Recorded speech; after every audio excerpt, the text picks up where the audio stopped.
What's happening, peeps? What's going on, guys? Donna, Misty. Oh, Derek, you're up here now. What's up down there, Derek? Fuck. Derek, anyways, Derek welcome is to everywhere. Titanic Talk. Derek, he's everywhere. He's all over the damn place. We got quite the panel today. I'm like a spy. I'm everywhere. How'd that old cartoon go? Savoir faire, well. You're like a spy with them Cracker Jack spy tools, right? You get out the box. Anyways, what's going on? We got Derek, Mountain Man Jason. Welcome the face to the building with the boys, Mr. Scott. He's going to be our panel expert today. We'll call him that. Let's go. Where are we at with Titanic? I know it sank. That's where I'm at with that. It did. My second point is there was definitely enough room on that board for both Jack and Rose. So that's where I'm at with that. There's an interesting theory about Jack and Rose. We'll come to that later on. But I think Chris, I think get off.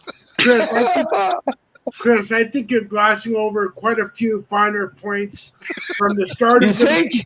From the start of you're missing everything from the start of the voyage to the sinking. So come on. Well, I just got the point at the end. Like, I'll never let go, Jack. Bye. For starters, did you know that the band was playing as everybody was leaving the boat, the ship? Yeah, they were. That's true. Was that a thing? That was a thing. Cool. 2.5 hours they played. Yeah. The band was given the option to leave, but they decided not to. They decided to play music as everybody was leaving the boat. Yep. Wow. The band's a good one to start with, because what happened with the band, and then subsequently after, what happened with the band's families, are a good example of the company. The company that owned the Titanic was a company called White Star Line. Yeah. And they owned 3 of these boats at the time. They owned Titanic, Britannic, and Olympic. And Titanic was the newest one in their fleet.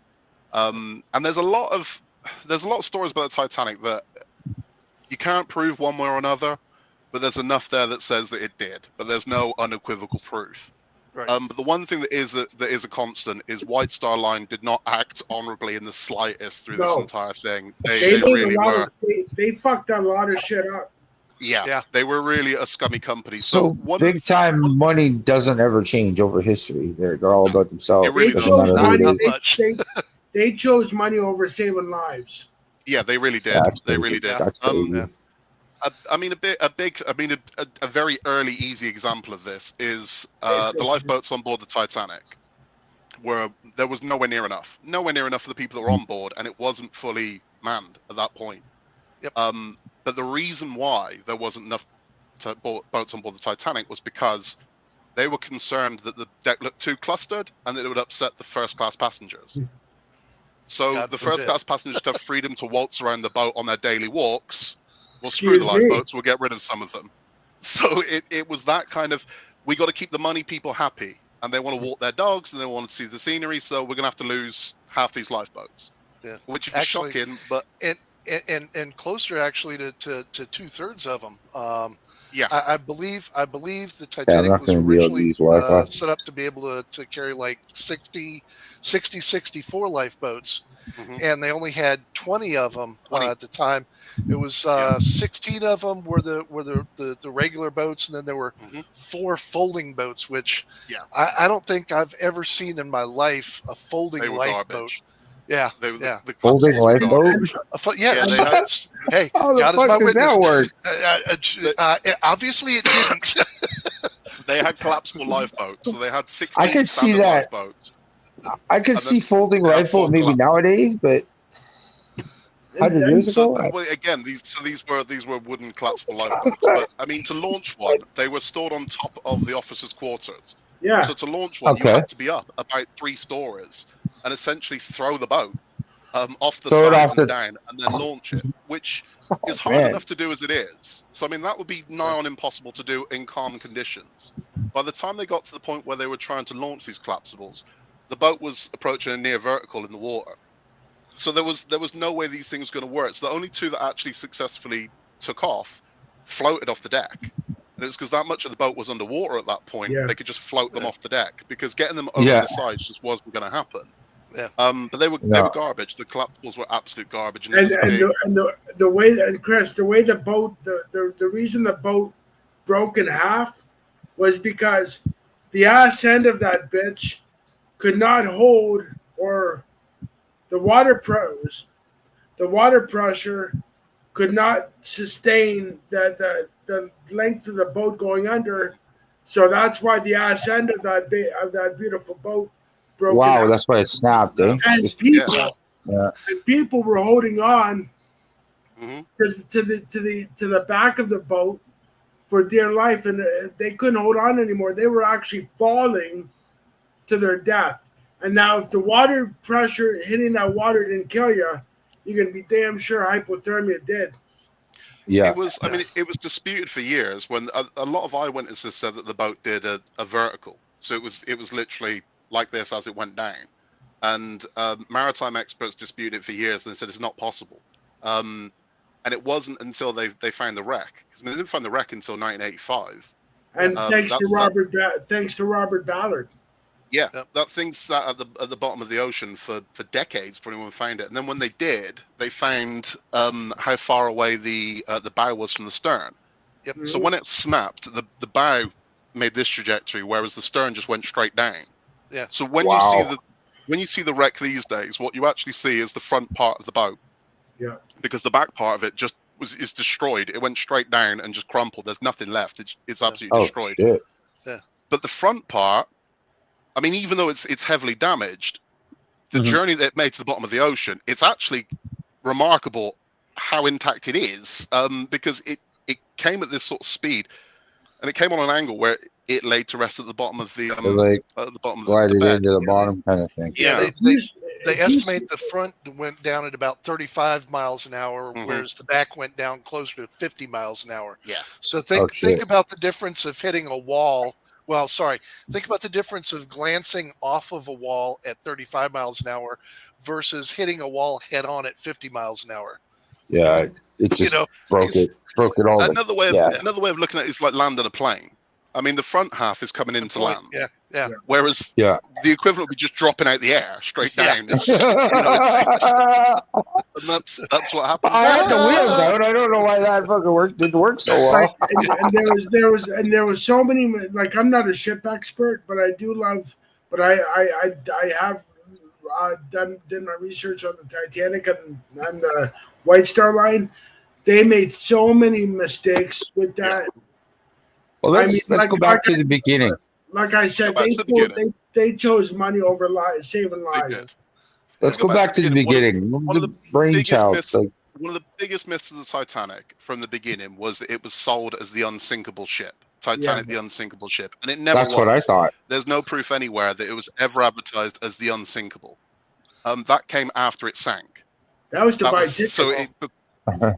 Yeah, it was never sold. It was never advertised or promoted as our ship is unsinkable ever. That didn't come about till after it sank. The reason why that came about was because the big selling point of the Titanic was it had 16 separate compartments, and each one could be shut off from the other. So in the event that you would take damage, you could shut the compartment off. It would be watertight, so the rest of the boat wouldn't fill up with water. Yeah. So that was the idea. So if you took damage to section 2. You could shut section 2 off from section 1. That one would flood, the rest wouldn't. Which is great in principle, but they were only watertight horizontally. Vertically, the water could just pour over the top into the next cabin, into the next compartment. So this is where the unsinkable thing comes from. We'll come to why those compartments were key in the sinking a bit later on. But I mean, It was never sold as unsinkable. That's one of the biggest myths of Titanic. That they named it the Unsinkable and it sank. They never did. It was never sold as the Unsinkable Titanic. That came after See, I didn't know that. the actual event. Yeah, it was done as almost a.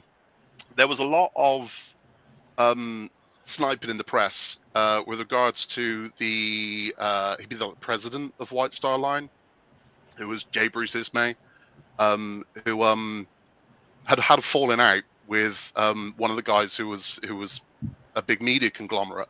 So anything he could do to snipe at him about White Star Line, he did. So the Unsinkable sinks was kind of it's not just reporting on it, it's a jab as well. And over the years, these things just became, it was always known as the Unsinkable. And the movies do it as well. I mean, in the 97, the James Cameron version, they refer to it as the Unsinkable multiple times, and it just wasn't. Another big myth of the Titanic as well is how popular it was. It's always made out that there was this big song and dance about it, and the world were watching, and they weren't. It was just another boat. For maritime experts, they would have been really into it to see this boat, but to the rest of the world, no one really cared. I mean, it was just the third one in the fleet, so it didn't have a christening where they break the champagne. There wasn't royalty launching or anything like that. It was just the new boat's launch, so it didn't sell out on its maiden voyage. It had about a third less passengers than it could have had, so there should have been 3,300 on board, I believe, but there was only 2,200. Yep. So it could have been more. Oh yeah. Oh yeah. I thought it was rammed. I thought it was rammed. No. It could have been a lot worse. It could have been a lot worse. Wow. Another 1,000 could have died. Yeah. And the whole thing, you talk about no christening. There was kind of a christening, because it was cursed before it even got started. There were a number of workers that died during the 26-month period that they were building it. There were 8 that were killed. There were over 200 accidents, and this kind of stuff happens. But one of the interesting ones is there was a 43-year-old shipwright. His name was James Dobbin, who was killed in transporting the Titanic to where they were actually going to launch it. Yeah. So he was crushed, and another they had another guy that fell off of a ladder and fractured his skull, and that was his deal. There's a lot of strange occurrences with it. I mean, it was on fire when it launched. Before that's what he's talking about, I think. And that's there was actually there was a fire in the coal room, which wasn't uncommon for steamers in that time. I mean, what would happen? And let us not forget, they didn't have the laws back in 1912 that we do today of ships. No. Because today, before our ships set sail, they are checked, rechecked, and checked again until every nook and cranny of that ship is fucking checked. Back then in 1912, it was just, okay, it floats, it's got an engine, it's got a captain, it's got a crow's nest, it's got okay, you guys can go. Good enough. There you go. And this is the thing. I mean, it's part of what happened to the Titanic, which is why we now have those laws in place. Yep. What happened here did cause them to completely review everything with regards to commercial shipping, because it was inexcusable. I mean, it's a question of, well, how did this happen? How is this possible? Because I would imagine the people at the time didn't think they were getting something that was that risky. They probably all thought, well, we got to be fine. There's got to be lifeboats. An assumption was probably made. I doubt anyone got on board thinking, "Oh, I know if this sinks, we're fucked." It must have been, a case of we've got to look at this. Yeah, and I don't think anybody did the math either when they were walking up the gangplank, going, "How many boats and how many people?" They're just like, "Screw it, this is nice," and I mean, it's a big part of why we do now have those laws in place. But again, as I was saying earlier, it was on fire when it left port. So the coal store, there was a fire in the coal store, which was. You didn't know that? You didn't know that, Chris? Well, the boat's on fire. Let's go. What the hell? We got a quarter to make, Craig. So there was a fire in the coal store. So basically, what happens is this wasn't uncommon. So what would happen is, you'd get spontaneous combustion amongst the supplies of coal, and Ember could get in there, and some of the coal would ignite. Okay. And then basically what you do is you shovel the coal away from it, and you sort of hose it off, and you keep it calm, but you can't really put it out. Once it's going, it's going. Yeah. Now, there was a conspiracy theory for a long time that part of the reason why the Titanic was going as fast as it went when it hit the iceberg was because they were putting in coal that was already heated. So it wasn't, it was almost like you were putting a very primitive version of nitrous in there because it was already going. Yeah. That's not true. But the boat had the speed that it had, so that it's a nice idea. Yeah, exactly. It's a nice idea, but no, it's just not the case. But it's and the captain knew about some of the issues too. But what the hell could the captain say? Exactly, he's an employee ultimately. Yeah. He was employed by he was employed by the North Star Line. They hired him to captain that boat. So what was he going to say? Well, this boat is not. I'm not going to sail this boat. Yep. And Ismail was all over him. To make timing go faster. One of the other things that not a lot of folks know is the excuse me, the RMS in that stands for the Royal Mail Service. The Titanic and other boats like it were actually part of the mail delivery service, and if they arrived late, they got fined. They got penalized. Yeah. So there was that's one of the other things. Like, go! Got to get the mail on time. So this, the stuff you hear over here in America, where they go, neither by snow or rain or sleet or will we stop the that started a long time ago. And I'm going to touch on something. Speaking of the Titanic and the sinking, and when we mentioned about the myth and the legend behind it and whatnot, and the curses. Yeah. There is a thing that I believe. I do believe that ship had a curse on it from the start. We can talk about that. There is a legend that an archaeologist was on the ship from Egypt, and he smuggled a mummy on board. And he smuggled a mummy on board, and that mummy caused the ship to sink. We can go into that. We'll come to that. That relates to a guy called W.T. Steed, and he's fascinating as well. We'll talk about him. I wanted to bring that up because I know a lot of people that I've seen from the chats follow spiritualism and supernatural. There's a lot of that around this boat. Sorry, guys, I just had to throw that mummy. No, we'll definitely come to the mummy because it's part of the story. Let's go. Never take your mummy to sea. We got Slingblade joining us, guys. Hey, Sling. It's so much easier to do this than sit there. He wanted to talk instead of type, so we brought him up. I'm What's up, 60s? Y'all kind of bumped up a little bit since while I was transitioning from there to here. But one of the things is it wasn't the captain that sped the boat. It was the other guy, the guy from one of the head guys from the White Stars. Yeah, he wanted to be the fastest because the other ships there was another ship that held the record. He wanted to beat that timeline. Yep. And that's why he went so fast. And he kept pushing it. And the captain actually said, "Oh, we're fixing to go through some pretty nasty stuff. We don't need to go." But he ordered him to go, even though it was. And see, here's where the captain screwed up. The captain screwed up because that's his ship. He's in charge of that ship. He didn't have the boss to tell him. He didn't have the boss to tell his second in command. Well, no, because he wanted to, because he had actually had issues before he went onto the Titanic. Prior. Now, but the thing is though that the Titanic shouldn't have sank. It was pretty close to unsinkable. Pretty close. Not totally unsinkable. Heavy meow. The reason is that yes, like you said, building with boys, that the compartments were made to shut off. But the problem was that the compartments weren't made to be destroyed down the side. If it was just hit one compartment at a time, then it could shut it off and it would not sink. That was the bad part. But what happened was that because of that, they went down. What was it? I think it was a total of, was it 4 compartments? I think it was. I believe. I think 5. What's happening? Was it 5? 5. Okay. Yeah. 5 compartments. It was a 300-foot rip. But the biggest thing is it never should have done that much damage, except for the fire that had been burning for over 13 days that weakened the metal on the hull.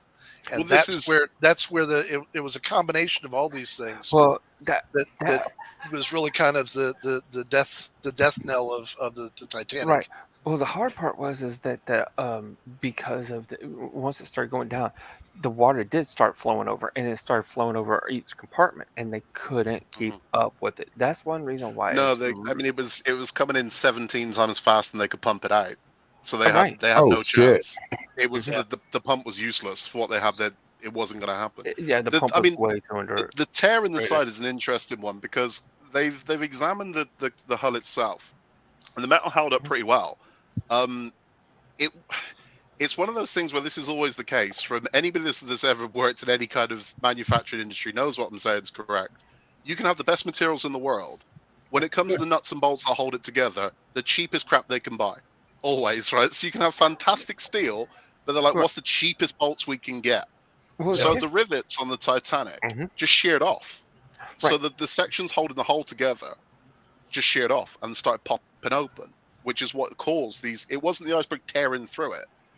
It was the dent just causing the rivets to shear off completely, opening the sections of the hull, causing the water to pour in, which is doomed at that point. It was beyond salvage. There was nothing they could do at that stage. There've been a lot of theories about if they'd have hit it head on, would it have survived? And it's like, well, no, because you hit something head on that weighs 50,000 tons at 40 miles per hour. I mean, you're still going to get the same result. That's still going to happen. Because the forward pressure on it, not only would it throw all the people that were on board into walls, or it would have been a disaster, regardless of where they hit. You hit an iceberg that big and a boat that heavy at that speed, you're pretty much doomed. And that's exactly what happened. I can't remember. It was. I can't remember it was how they did the rivets as well, because they could either cold press them or hot press them. And I can't remember. I think that they actually cold pressed. They were cold pressed instead of hot pressed. Yep. And that's a weaker way of doing it in the first place, but it's also a cheaper way of doing it. You can do it a lot faster. It happened with there's very few pictures of the Titanic, but there are a lot of pictures of the Olympic, and the Olympic had a similar incident where it got hit coming into port, and you can see the same thing happen to it. It collided with another boat, and you can see all the rivets are just gone. It looks like it's been peppered with gunshot, where you can see these holes, and it's just where all the rivets, as soon as it took the impact, just popped off. So you could lose entire sections of hull. Yep. And it doesn't matter how good your steel is, if what's holding it together, it sucks. It's gonna happen. So it's good way of putting it. Here's my question. Like, it seems like there was a lot of people counting on this boat making it to where it was supposed to go, like the destination and all that. There was a lot of timelines and stuff. Why did they cut so many corners? Was it strictly like a money thing? Was it a timeline thing? They needed to get going fast. It's the old adage of the answer to 99 It was shoddy ass work to save fucking money, so the rich could get richer and the poor don't get a fucking thing. Actually, think about it this way. Think about it this way, Chris. Back in 1912, it cost $1.5 million to build. Now that translated up to today's money would be roughly $44.7 billion. Yeah. So think about that. When have you ever seen, other than the military, when have you ever seen that kind of money put into something that's been built like that? One single thing, It doesn't. Right. This is the thing. So they needed that boat to not only look impressive but be economical as well. So we need to get there as quickly as we can, so people to go, wow, this is quick. I'll buy a ticket on this one. And that's what it essentially boiled down to. So again, I mean, as much as it was that first class brought in, the bulk of the revenue would have been coming from middle and steerage, because those would have been your passengers that frequented. I mean, there were two like presidential cabins on board that were $50,000 a ticket, If you wanted the, I mean, Wow. in today's money, it would be $50,000. At the time, I think it was $4,500. So there were two of those cabins, and they would have been the equivalent of 50,000. So the average, I mean, the average stateroom was like 26,000. So, yeah. So so whereas steerage passengers were paying at the time $15, which was the equivalent of about those are third $160. class, right? Yeah, third class. Yeah. So that'd be the equivalent of like $160, $170, but a lot of them, you know, and those start racking up, and those would have been their bread and butter. Those would have been the ones that would have. That's the consistent. You'd always have a good couple thousand of those on board a ship. And you're not spending nearly as much in they're costing nothing to entertain. They're all kept below deck. That's how it was. So it's whereas again, when someone's paying $5,000 for a ticket, they're probably getting, a couple of grand's worth of service on the way over. So economically, are they worth it? Versus, and that's just how it worked. Yeah.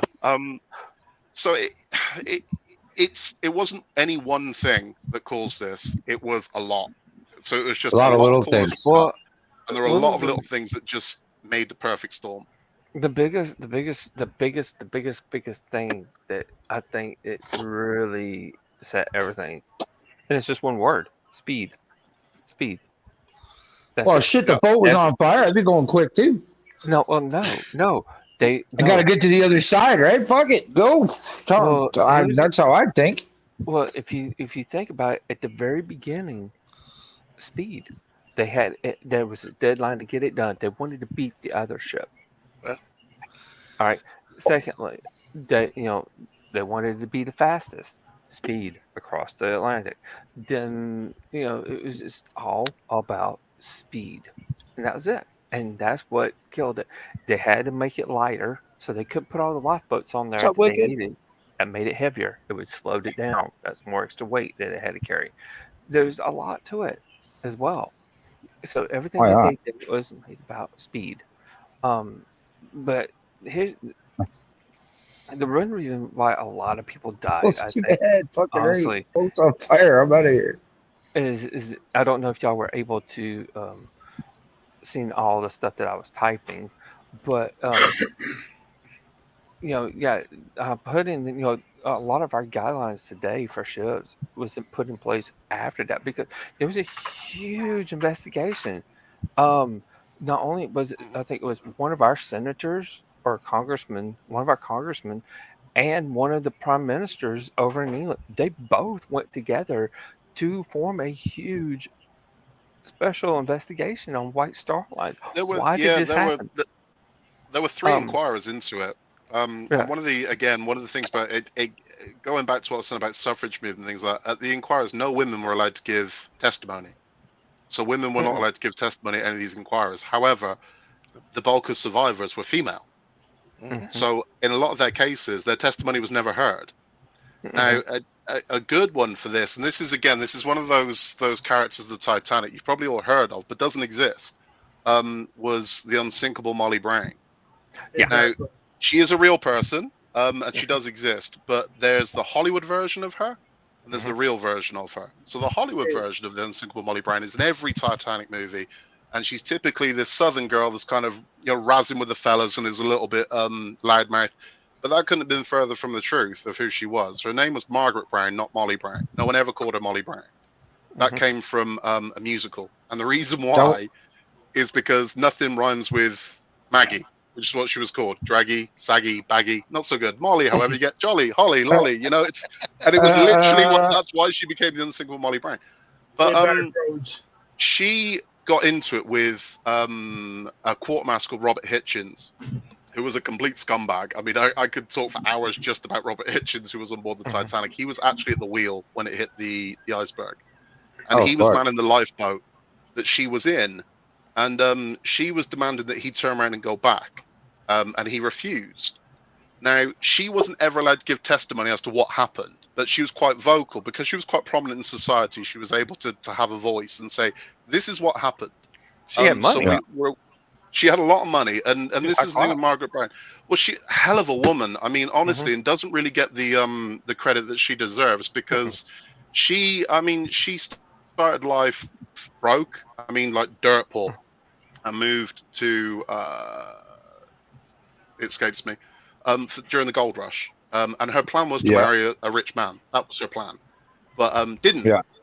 She met a guy called J.J. Brown and fell in love. And she said, she was quoted as saying, "I decided that it would be better to marry a man I love than marry a man whose money I love."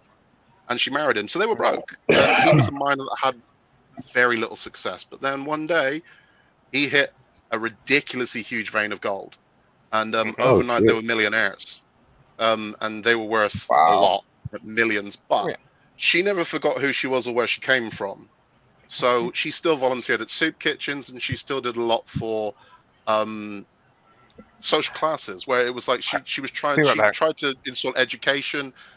She founded one of the first juvenile courts in America, and she was huge. She was a really big character, and she even showed that on the Titanic. So on the Titanic, she refused to get on a lifeboat. She was helping other people onto the boats, until eventually she was persuaded to get onto one. And when she did, and the survivors were picked up by a boat called the Carpathia, on the Carpathia, she founded a survivors committee. I mean, she herself has just gone through something very traumatic, but realized that, you know, other people have as well, and she just wanted to help people.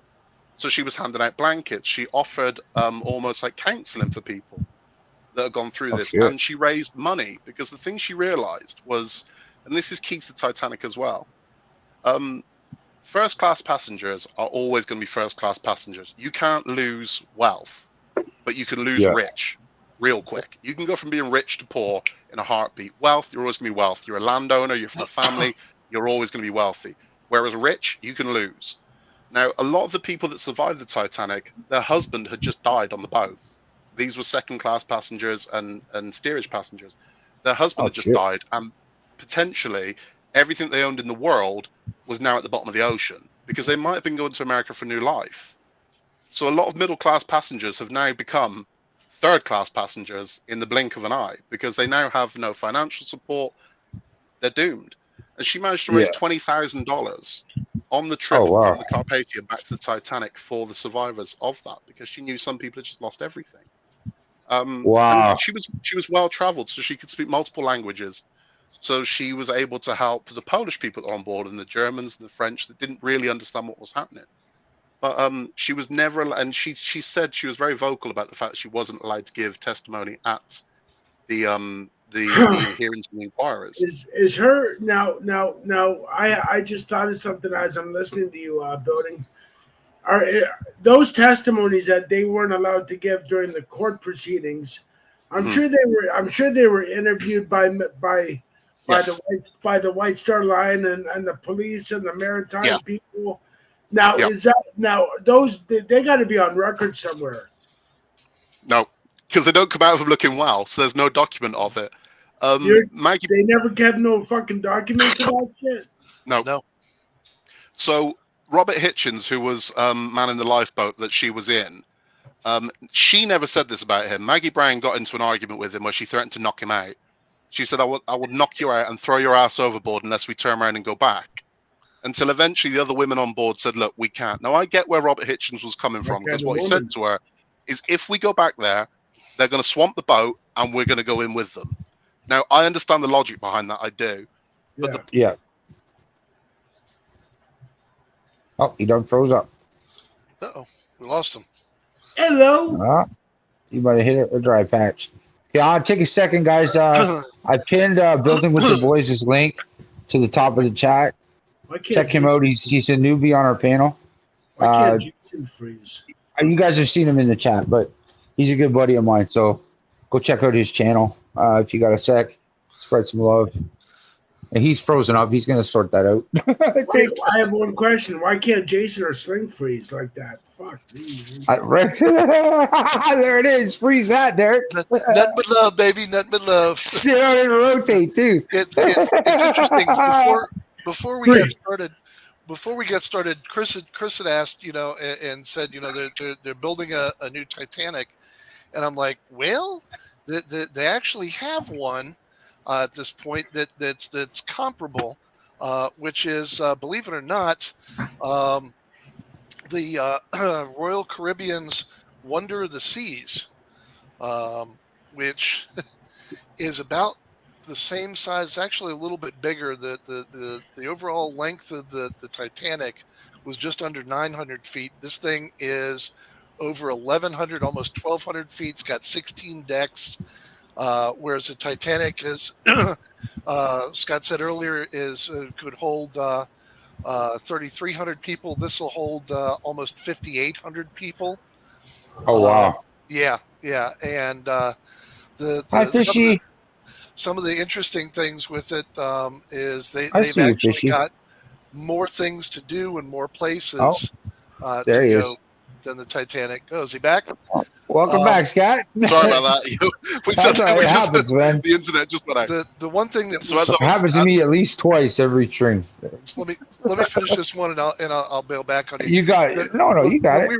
When we were talking about the fact that there were only 16 or 20 lifeboats on the Titanic, and there were supposed to be 64 on this new ship from the Royal Caribbean, the Wonder of the Seas. They only carry, now keep in mind, I said there's almost 5,800 passengers.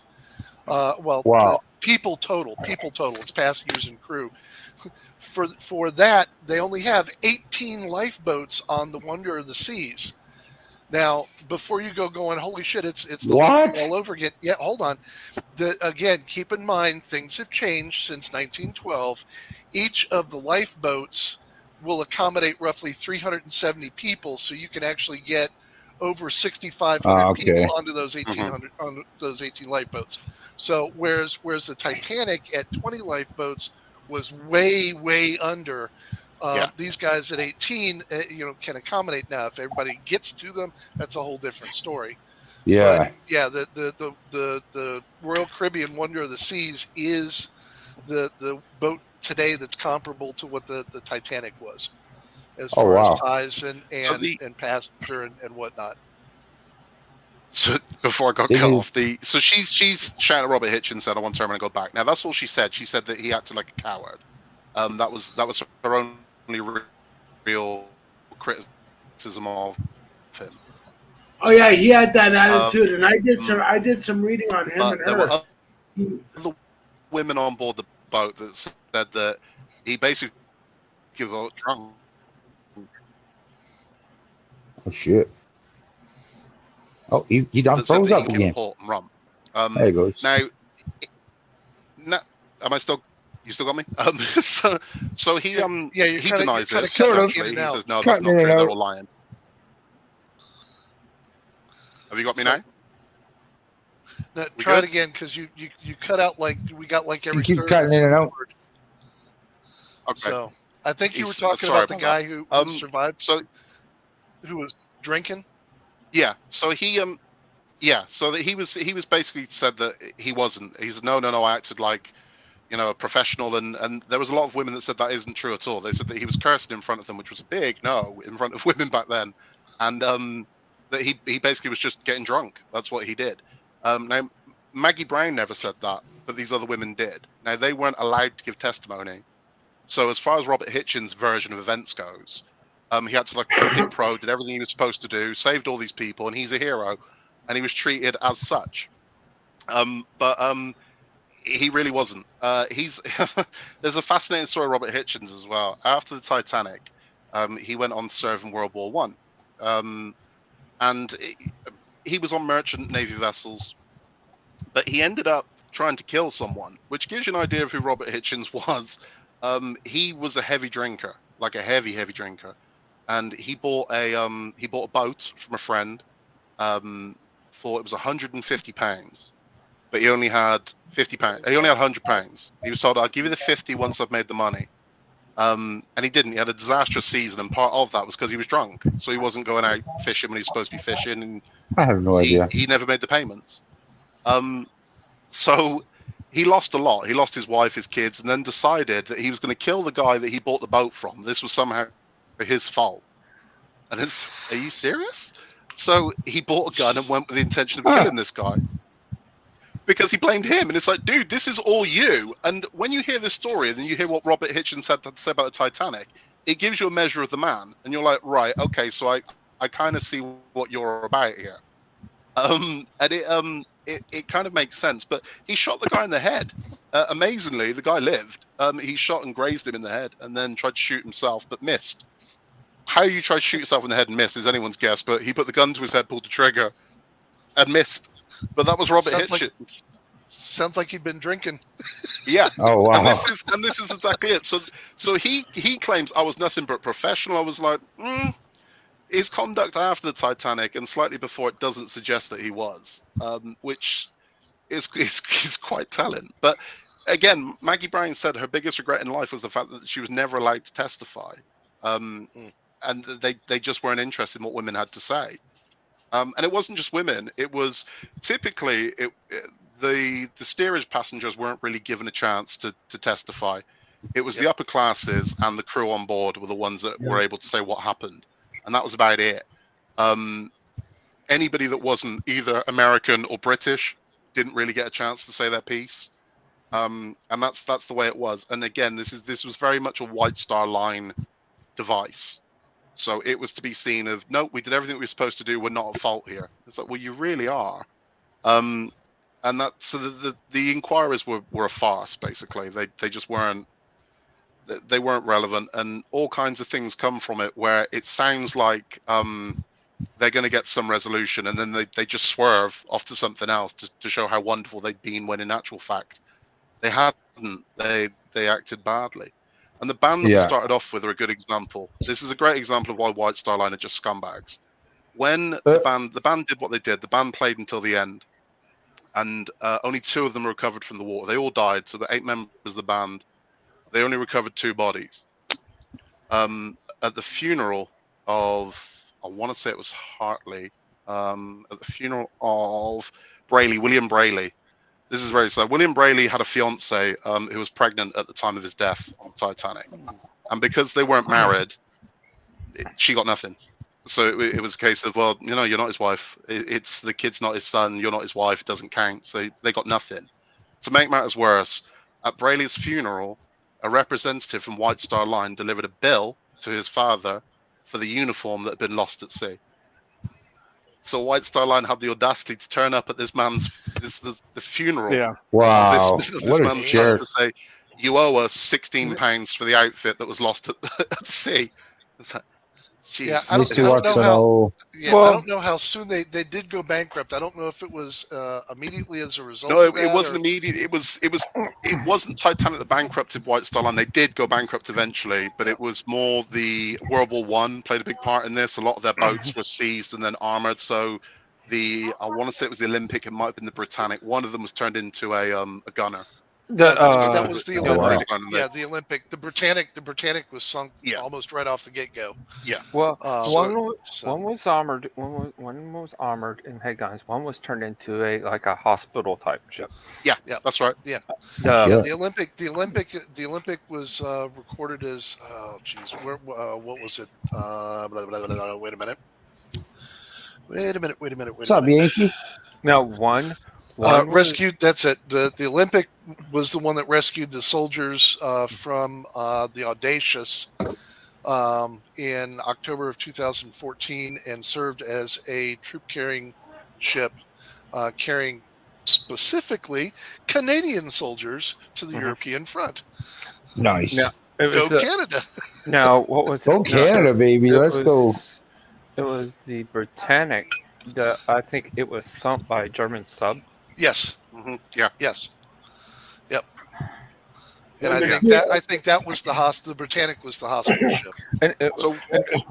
And the thing is, it was a huge ordeal because it was a hospital. All right, DLC. Have a good day, buddy. It had the Red Cross and everything. It was a hospital, floating hospital. And they, Germany got a huge ridicule about shooting and sinking a hospital and all. And they sit there, they said, oh, we couldn't tell. But they said, how could you not tell when there was it was white. It was white with a big red cross on it. How could you not tell?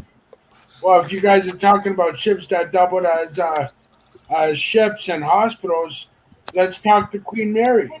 That ship carried troops, and it also doubled as a hospital for wounded and a mark for dead soldiers.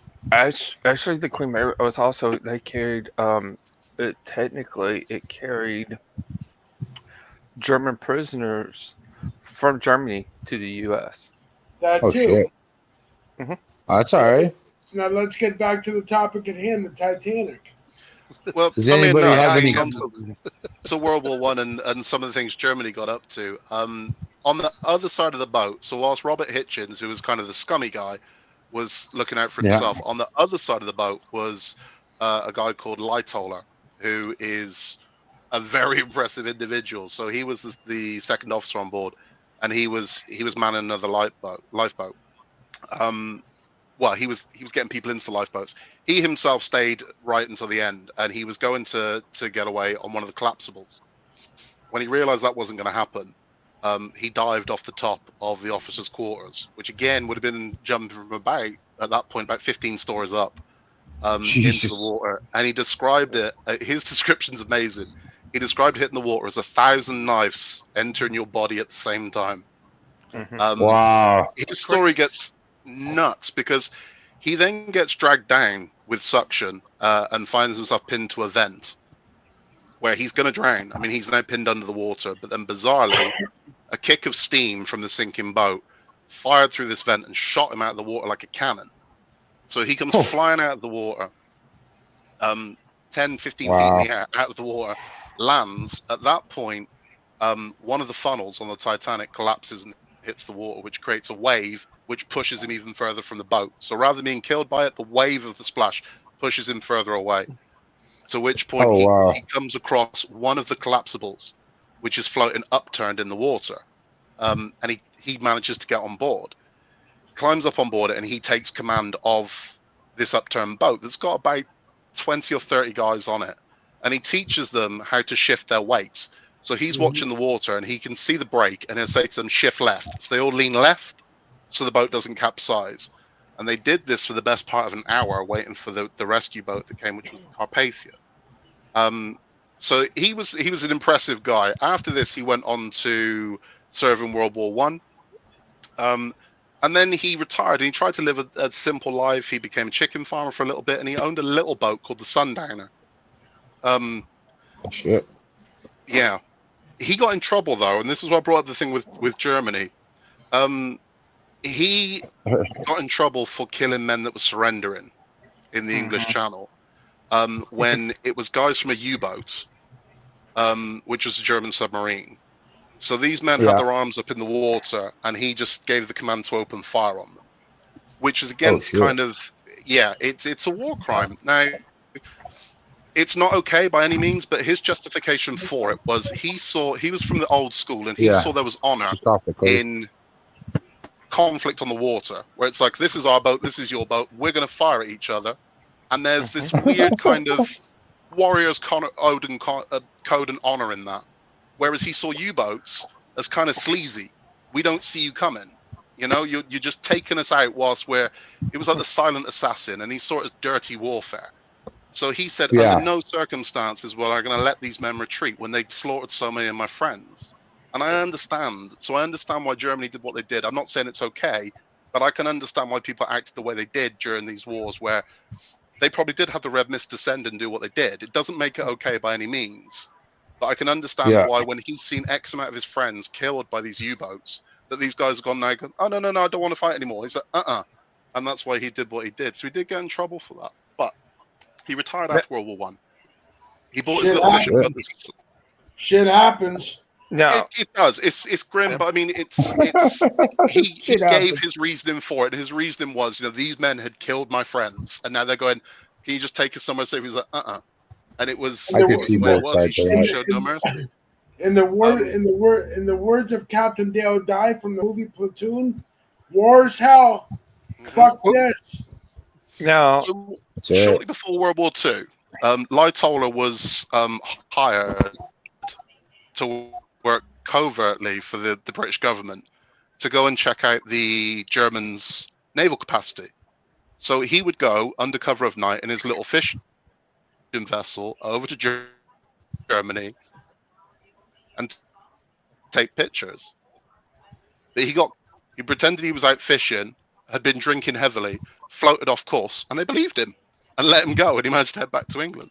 Then the last kind of known thing of Lightoller, again, is amazing. If you've ever seen the movie Dunkirk, this is kind of known history in England where all of the British soldiers were on Normandy Beach and getting bombed to death by the Germans. They were waiting to be taken home, and there were no vessels to take them.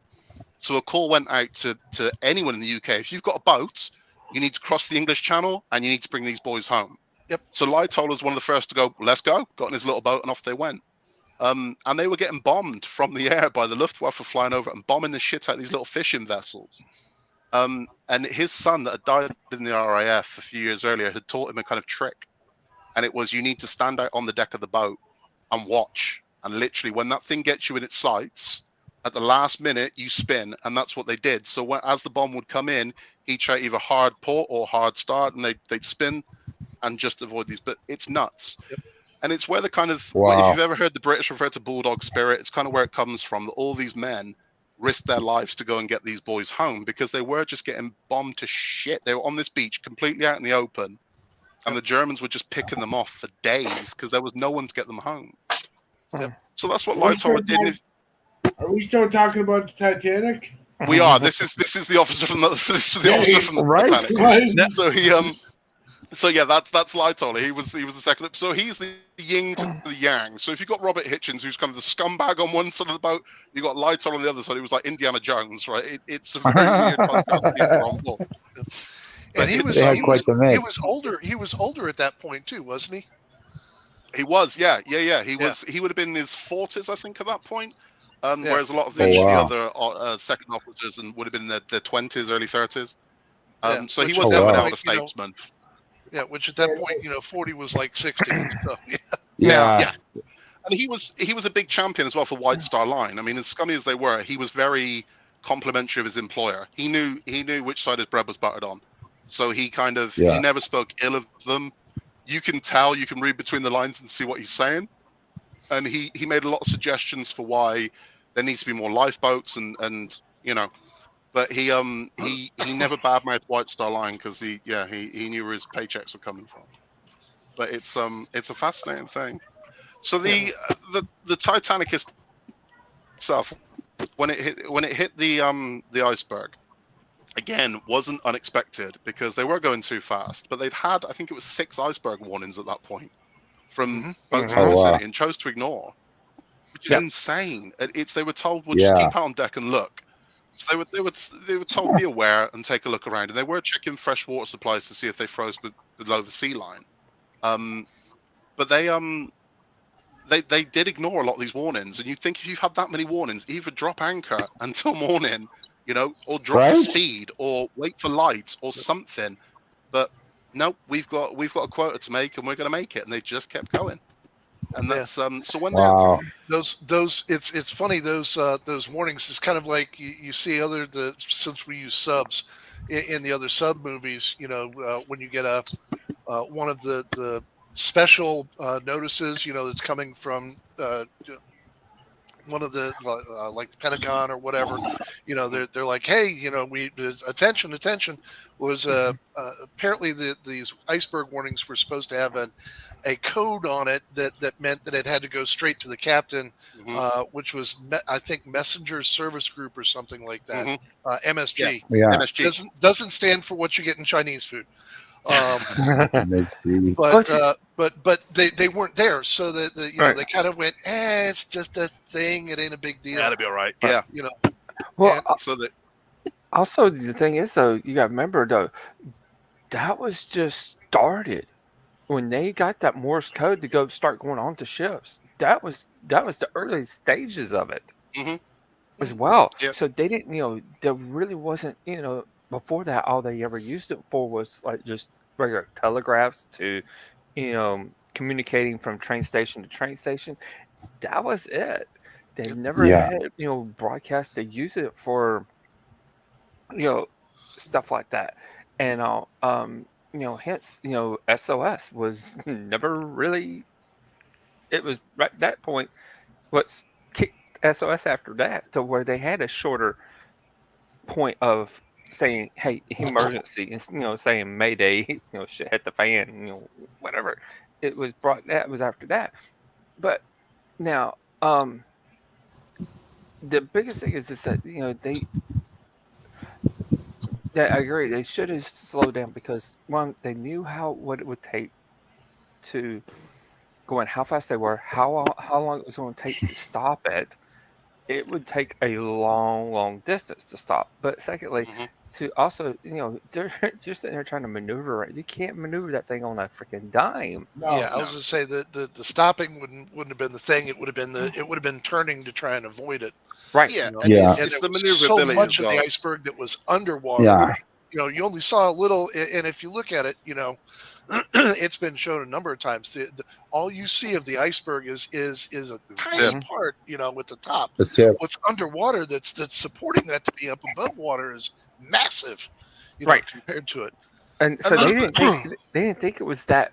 They just saw that little tip, so they thought it was a small one. So they thought they could get around it enough. No, they just got just enough to where they still had that heel kick over and kick it. That big as well. Well, I mean, this is my theory as the Titanic. The Titanic crashed due to shoddy work on it. First of all, like we've established, the nuts, the bolts, like you said, Scott, right? Yeah. Okay. You can have the best materials ever, but if you don't have the best nuts and bolts, then pretty much it doesn't matter. Yeah. It's a piece of shit. It's a piece of shit. Well, yeah. I mean, hey, so the Titanic thing. Let me finish, and then you can. So the Titanic crashed due to shoddy work first of all. Then it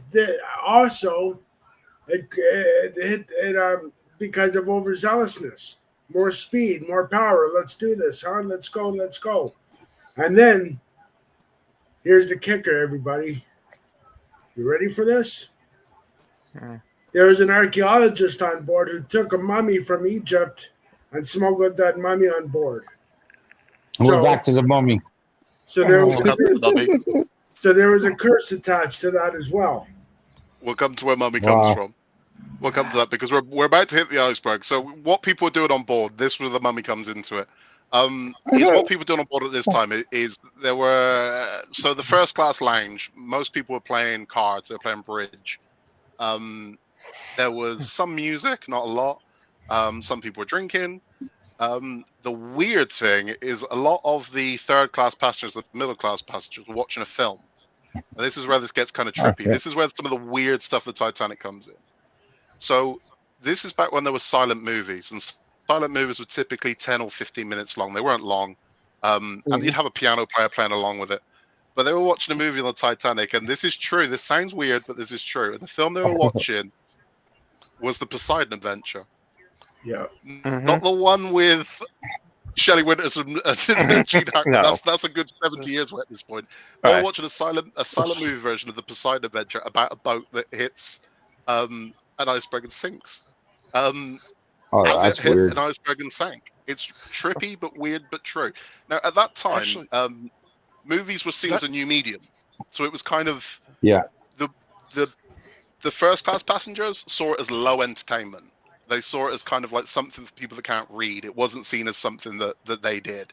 It was seen as low theatre, low entertainment, but it was very popular with everyone else. So that's what a lot of them were doing at that time, which is nuts, but it's one of those weird things, but it's true. They were watching a film about a shipwreck as the ship was getting wrecked. I may be wrong on this, but I thought I'd understood that Poseidon was sunk by a rogue wave that flipped it. Yes. It flips it. That's right. Okay. Yeah. I love the Poseidon Adventure. So that's what they were doing. Now that one, I mean, imagine that you just watched a movie about a boat sinking, and then you leave the theater. They're putting people in lifeboats. It's like, this is weird. But that wasn't the only weird thing that was happening. This is where the mummy comes into it. W.T. Steed was a journalist, and he would tell stories in the evening. And one of the stories he was telling shortly before the Titanic hit the iceberg was a story about the archaeologist and the curse of the mummy. Now, the mummy he's talking about, you can still see today. It's in the British Museum in London. So you can go and see the mummy. The mummy wasn't on board the Titanic. There was a belief that it was, but this is where the waters got clouded on this one. The belief was that the curse of anyone that's been involved in it or had anything to do with it was affected by the curse of said mummy. And because W.T. Steed had written about the mummy, he said, maybe I'm cursed. And that's how he kind of left his ghost story and went off that evening. It's like, dude. And then this happened. He was spiritualist, W.T. Steed. So he was one of a very early pioneer of spirit photography. He wrote various articles about it, and he was very into spiritualism and also mediumship as well. And what makes this story particularly strange is not only the story of the mummy and him saying that maybe I'm cursed, but he always said, he had this quote where people would say about if there was a flu or something, he said, "Oh, don't worry about that. I know how I'm going to die." And they'd say, "Oh yeah, how are you going to die?" He'd say, "I'm either going to die by lynching or I'm going to drown."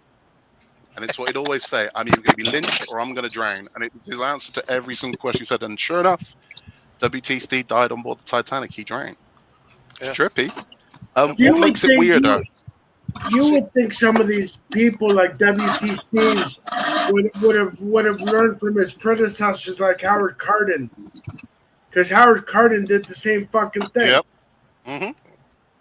Yep. It's what it's even if there isn't a spiritual element to it, essentially mummies I see as grave robbing. It's what it is. I mean, I find there's something very morbid about it. I mean, I've been to Egypt and I've been to Tutankhamun's tomb, and when I was there, he wasn't. So I'm in the tomb of Tutankhamun. I'm like, well, where is he? And they were like, he's in London. Are you shitting me? I've traveled all the way to Egypt to see this mummy that was in London. And I'm like, okay. Hey, mummies get vacations too. I mean, get I'm around. He was tired of the sand. He was tired of being hot. So he wanted to go to London, get a little water back. So yeah, so I've traveled all the way to Egypt. I'm sweating like you wouldn't believe out of my eyelids in the Valley of the Kings in Egypt. I hadn't seen him, but that's how it works. So my thing is, I think even if there isn't a curse attached to them, I think you're essentially grave robbing, whether you like it or not. When they take these mummies out and say, "Well, this is cold," it's like, well, put him to rest. That can't be good for your soul. That can't be good karma. No. But W.T. Steed in 1886, so we're talking 26 years before the Titanic sank, wrote a story about a steamer that hits an iceberg and sinks, and there wasn't enough lifeboats on board to save the people that were there. Oh, that's 26 crazy. years prior. He wrote that story. That's creepy. That is very creepy. He's not the only person that did it. There was another person that wrote a book about a boat. I can't remember the name of the boat, but it's very similar to Titanic. It's like the Titania or the Goliath, something like that. Same story about it hitting icebergs, sinking, and there not being enough boats. Now, I don't know if it's premonition or if it's just the fact that enough people knew this is a disaster waiting to happen. We know these boats are going out to sea in dangerous conditions with not enough lifeboats. There's an inevitability about this. Yeah. This is going to happen. And unfortunately, it did. It's called roulette wheel. But it's Russian roulette on the high seas. There are certain things. There are certain things we know are going to happen. I mean, it's kind of like Los Angeles is overdue a massive earthquake. Seriously overdue. I mean, I think it was 1916, the last one. I mean, at some point, there's going to be an enormous earthquake in California. Wow. No one can be surprised by that. We're like, well, yeah, that's at some point that's going to happen. It doesn't mean that I'm predicting the future now. It just means that this. That's why I bought desert property. So as soon as that happens and California drops off, hey, I'll have the new beach. So, but it's funny. Right. Seriously though, it's funny. It's funny you talk about the lifeboats and Derek's summarizing all these individual little factors that go into play. One of the ones we haven't touched on yet is the fact that on boats at that time, the captains were the ones that performed the Sunday service in a lot of cases for some of the folks. Mm-hmm. And in fact, the day that the Titanic, the day before the Titanic, so it actually went down almost at midnight, a little after midnight.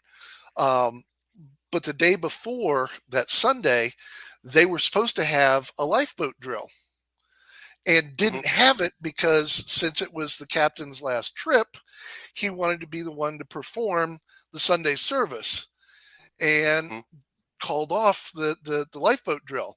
So people never got you think now you get on an airplane and you've heard it 1,001 times, here's the seat belts, here's the exit signs, you go through the whole thing. These guys never got the opportunity to go through it, so they're running around this big, huge damn ship going, what do we do? Because they never actually had the drill. And that's another thing that added to the chaos, I think another part of the drill not taking place would have, I think any of us during the drill would have gone, hang on, there's a lot more people than boats here. I think that's what it was. Yeah. Which boat am I getting in? That may be one thing they didn't talk about. Yeah. So which one am I getting in? That's right. The one we left back in Liverpool. Okay, that's yours. Yeah. Someone would have put two and two together. Boat number 21. That's it. Yeah. Yeah. And that's that's the crazy thing. But it's so WT Steed is regaling people in the lounge with the stories of the Curse of the Mummy.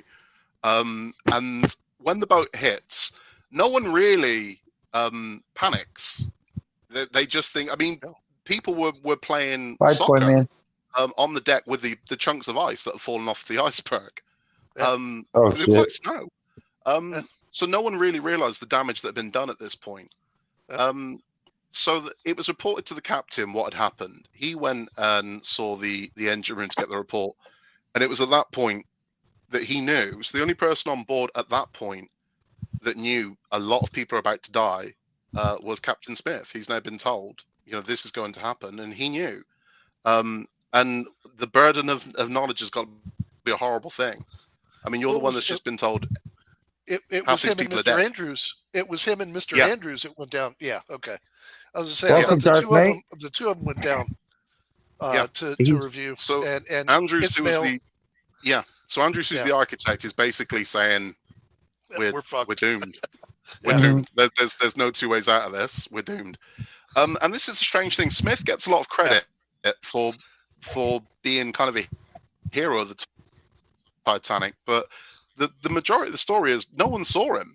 After this kind of happened, he retired to his cabin. No one really saw him because I think he knew. I mean, he knew at this point. It's like, I've got to go out there and tell all these people, you're gonna die. And he did the right thing. He stayed with the ship.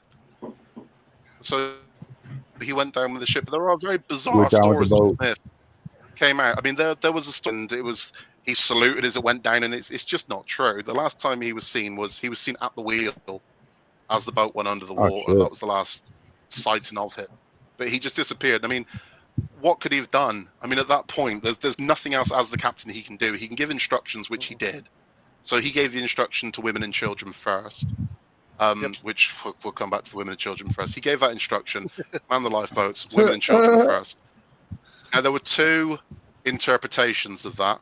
One was women and children first, which is what it was intended to be. When there are no more women and children, put men in the boats, which half the officers took it as that.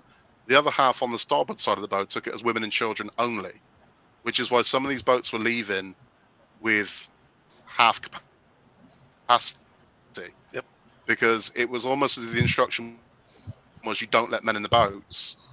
So when there were no more women and children to let in the boat, they just launched the boat. They didn't fill the seats.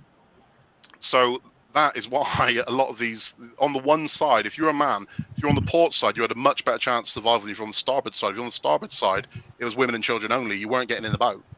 And that's sadly what happened to a lot of this, why a lot of these boats just weren't manned. Now, Lightoller was a women and children only thing. And his idea was, we'll load it with women and children only from this side. When it gets to the water, we'll open the doors down below and we'll get men on from the bottom. So the women and children that are up on deck, we'll do, when it gets to the bottom, we'll fill the seats up that are left. But what was happening was the fear of the people that were on board these boats. As soon as they hit the water, we're out of here. So they're rowing and they're gone. They didn't stop to fill up with anyone else. They just got away from the boat as quickly as they could. Yep. So ultimately the plan failed. It made sense but the plan wasn't followed, so it failed. So a lot of these lifeboats left with, they averaged 30, I think it was 36 people was the average in a lifeboat when they held 65. So that means every single lifeboat left with at least 30 passengers missing from it. Times that by 18, that's how many people died needlessly on that boat. Yep. Wow. And you had and you also had situations where it's funny, you talk about, you know, women and children only versus women and children first. You have situations like, and this is a major change to world history, at least for the United States. The Macy's store owners, the Strausses, were on board the Titanic, and Ida was supposed to get on the boat and on the lifeboat and go, but she wouldn't leave her husband.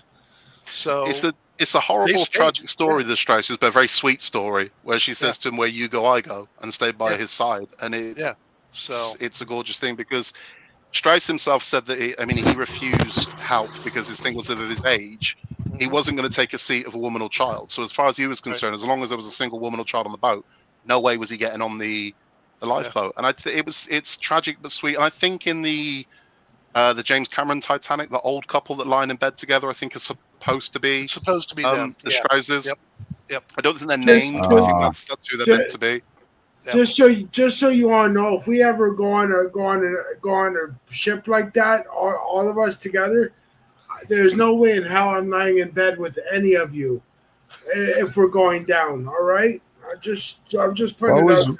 Women and children first, Derek. So what if I let you draw me like one of your French girls? There you go. There you go.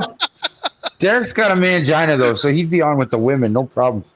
No. See, this is it. I'm calling the master at arms, and we're taking Derek down to the second and third class and hooking him up around one of those pipes. You know. Oh shit. Yankee, we were just talking about that, and it wasn't deemed unsinkable till after the fact. Yeah. That's what they're saying. Yeah.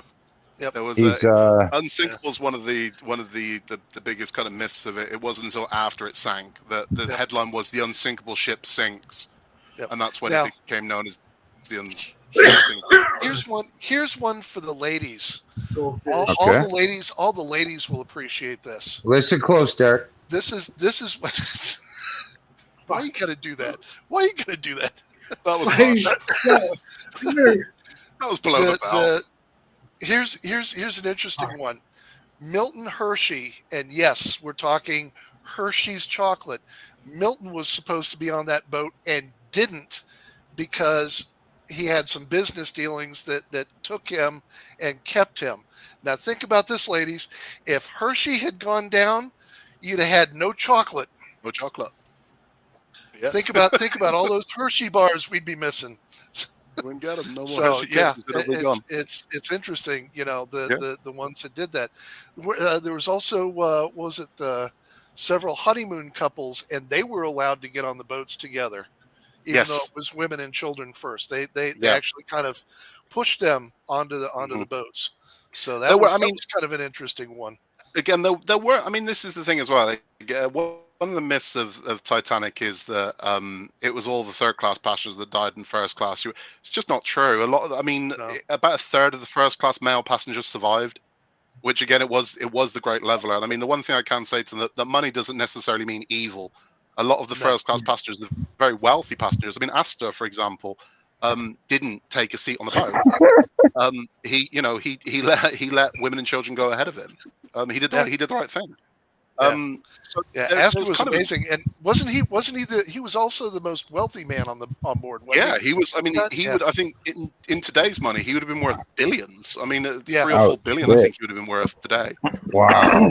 He did the decent thing. He did the noble thing. He got his wife on board the boat and take care of the kids. And if I survive, I'll see you. If I don't, I love you. And that was, that's a decent thing to do. So it wasn't about I'm rich, I'm getting on the boat. I'm sure it was for some people. Oh yeah, yeah.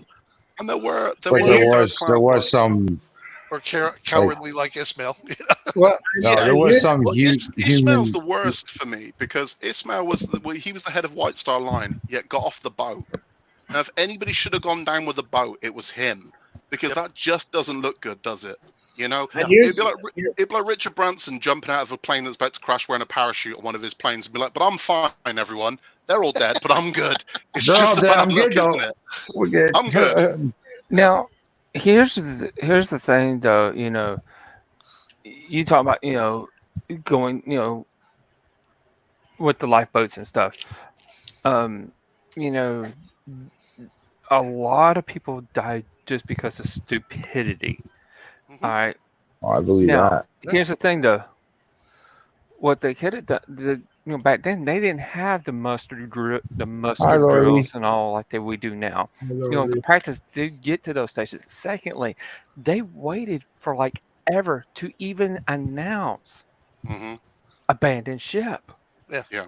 And the first lifeboat. Yeah, the first lifeboat didn't launch until well after an hour after they. Well, it was a good hour, and the back end was already starting to pick up before the first boat. Yep. I mean, there was at some points they didn't even launch all the lifeboats. Why? Because some of them were too high to even launch. Yep. Yeah, we were talking about that earlier. We went into throwing the collapsible lifeboats. I never heard of a collapsible not just the collapsible. I'm not talking about the collapsible. I'm talking about the actual longboats. Hi, Laura Lee. Some of them didn't even get to launch because it was too high. The ones on the I gotta know, how would they seal the seams of a foldable wooden about 100 years ago? I'm sure they have technology. Well, they're all inflatable now, most of them, right? It had like a membrane inside of it, so it was almost like a They were as bad as they sound. I can see that going over well. I can't speak for that. What I can say, and what I have dealt with is this. My ex family had a camp on the lake up in Maine, and one of the boats that they had up there was an old rowboat. It was an old ribbed rowboat, where it was the individual boards that went, not the plastic or the aluminum or the metal, but it was the actual, like what you would see on the Titanic. That's cool. Every time we would put that in the lake, you had to let it sit for 24 hours for the wood to soak the water up and swell to seal the seams. Okay. So that's another thing that you had to take into account with this, and Chris, not just with the foldable boats, but with those longboats as well.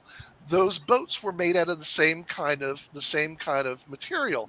They were individual. Look at them. They were individual boards that were set right beside each other.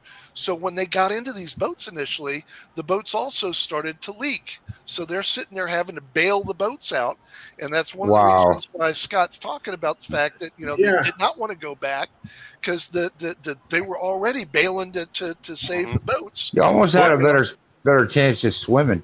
Well, almost. In shark-infested waters, fuck that. Well, even there wasn't sharks really... aside, dude, you only had 20. What was between 20 and 30 degrees? 20 minutes. 20. Yeah, it was. So it was in Celsius. It was minus 2.2 degrees Celsius. Which if you hit that water, you had about 15 minutes if you were good. So 20 basically, minutes to live. Yeah, basically, whether you're a guy or not, you hit that water and you got a mangina, because it's going to tuck up. Yeah, typically what people died of when they hit the water, the Titanic wasn't drowning. The life jackets were very good. They were cork, so you weren't going under the water. It was heart attack is what killed most people. So most people that died, they died of shock. The heart just came out on them. Yeah, it was just sheer shock. Yeah. So that was. Scott was speaking on that earlier there, Dark Knight, about the rivets. Yeah, the rivets. And they were popping out. Off. Yep, absolutely. Like whole sections of the boat. Instead of using the old iron rivets, they used cheap steel.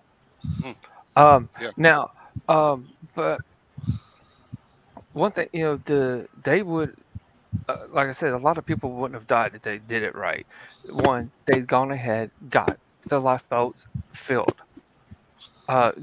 Not filled, but the nose to banish up early when the first initial hit. But here's the thing, though. The guy from the White Star said, no, don't sound it.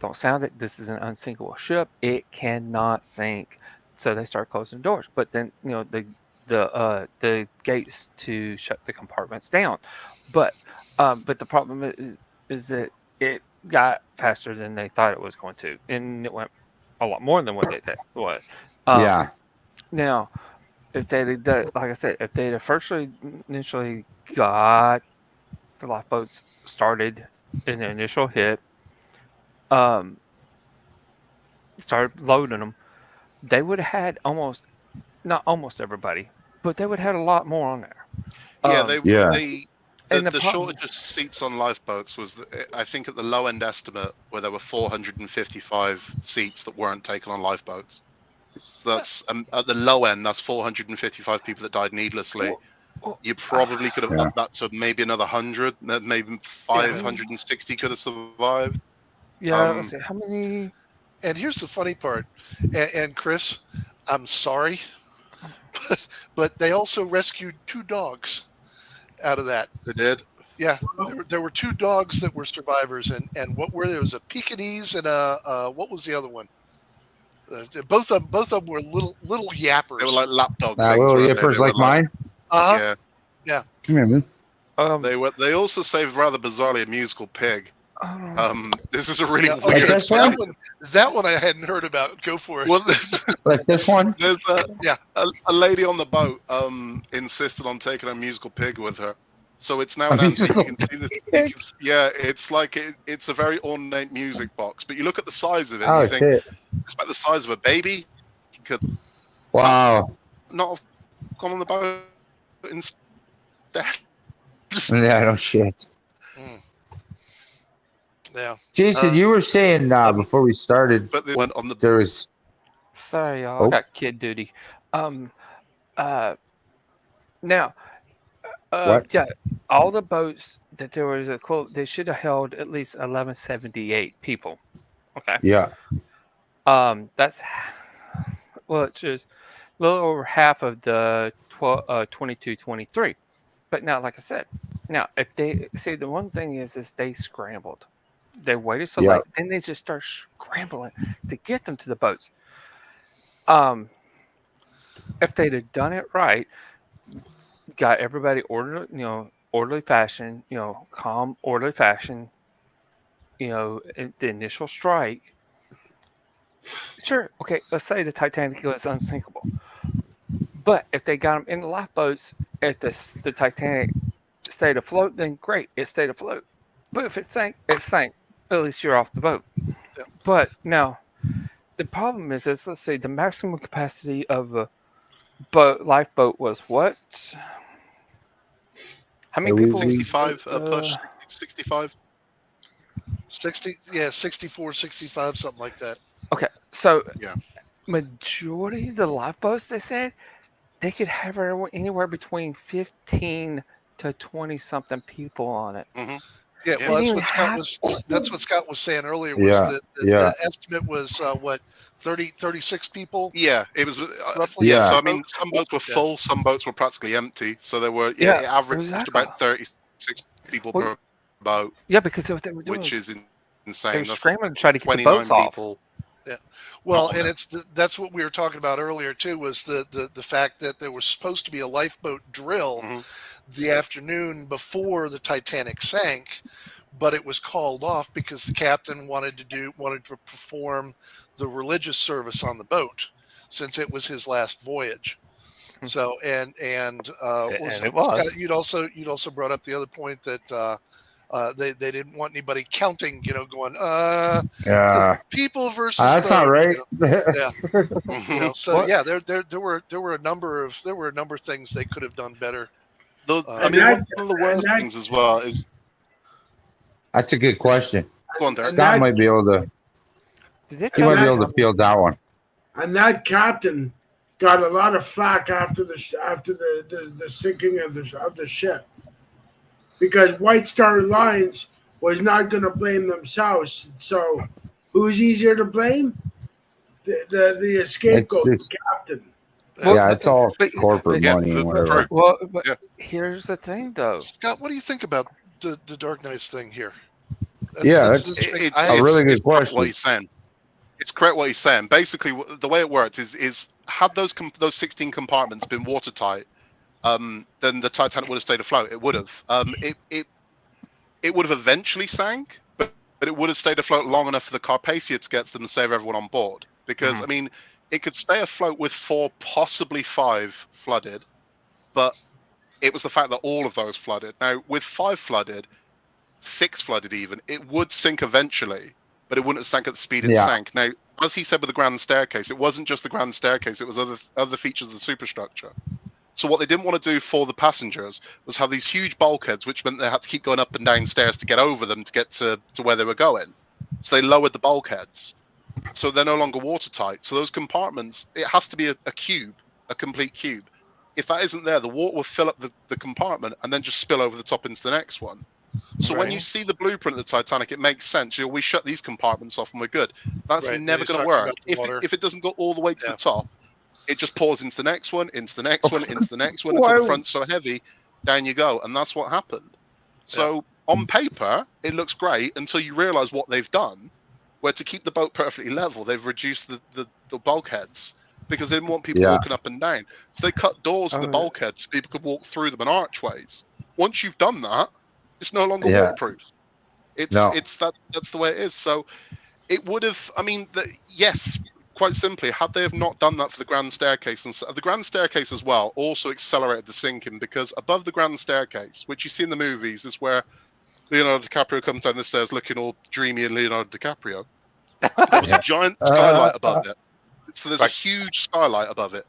Once that gave in, the water was just pouring into the boat at that point. So it's just another access to just let more water in. So when that thing went, it really went, and that just it accelerated it like you wouldn't believe. But yeah, it was done for aesthetics. So not okay. Well, to make this safe, you're gonna have to go up and down stairs to get over these bulkheads. They were like, no. Well, our first class people aren't gonna want to do that. Just cut holes in it, lower the heights of it. But to do that compromises everything else. So I'm sure the original design of the Titanic probably was unsinkable, because they were like, well, yeah, that will work. And then someone went, okay. The interior designer gets in and says, okay, well, we want to put a spa there, so you're gonna have to reduce that shit and cut a hole in it. And it's like, but that compromises everything else, and that's what would have happened. But no, Dark Knight was completely right. It would have stayed afloat if they hadn't done that. I wonder if they would have been able to have somehow aesthetically found a way to put waterproof bulkheads in, waterproof doors into where those archways were, so yes, I'm sure they could have. But again, I mean, I'm sure they could have, but a waterproof door is going to look like something from a battleship. It's going to look like a big, metal thing, and they want all this lovely sort of mahogany and oak. I mean, that's not going to stop. That's not going to stop water. Put a damn tapestry. Put a tapestry over it. I want it to look dreamy and lovely, and it's like, okay, but at what price? And here's the thing, right? What they could have done was if they spaced it right, they could have put the the doors. They could actually put them in the walls where they've been like pocket doors.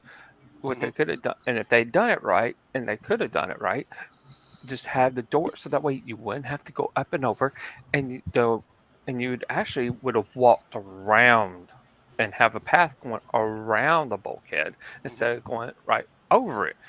To me, that would have been a lot more safer thing. But the problem is that, again, that is that the bulkhead, even though that they dropped down, the water would flow right over. That was the problem, because it was hollow up on top. Now, so today's what they do now is, instead of having where they drop down, they close like a regular door, and so that way it's sealed. The bulkhead's sealed all the way up to the wall is sealed all the way up to the bulkhead. It's all sealed, and the door just closes, and then it locks and seals, and then that seals that compartment off. And I'm talking about the big ones. Now, here's the thing, though. Queen Mary actually had those type of doors. Nice. The Queen Mary has it. So, see, a lot of things were changed after Titanic. This is why Titanic was completely flawed in its design. But when they were calling it the unsinkable, it was incredibly sinkable. I mean, because once one of those compartments goes, they're all going to go. But I mean, the difference being is you could lock one off. And you could, with the pumps they had, pump it out, so it wouldn't have been as bad. So it would never have poured into each one. But once you split 5 of them open, the speed that water was coming in at the same sort of power as a fireman's hose at first. But that hole just gets bigger as it goes, and then eventually you're doomed. There's no two ways about it. Yeah. Yeah. But the worst thing of all about it, I mean, the one thing that every single person on board the Titanic could have survived, because there was a boat that was about 2 hours away from them, called the SS Californian, that just didn't respond to the distress calls. So it didn't they made a really half-assed effort.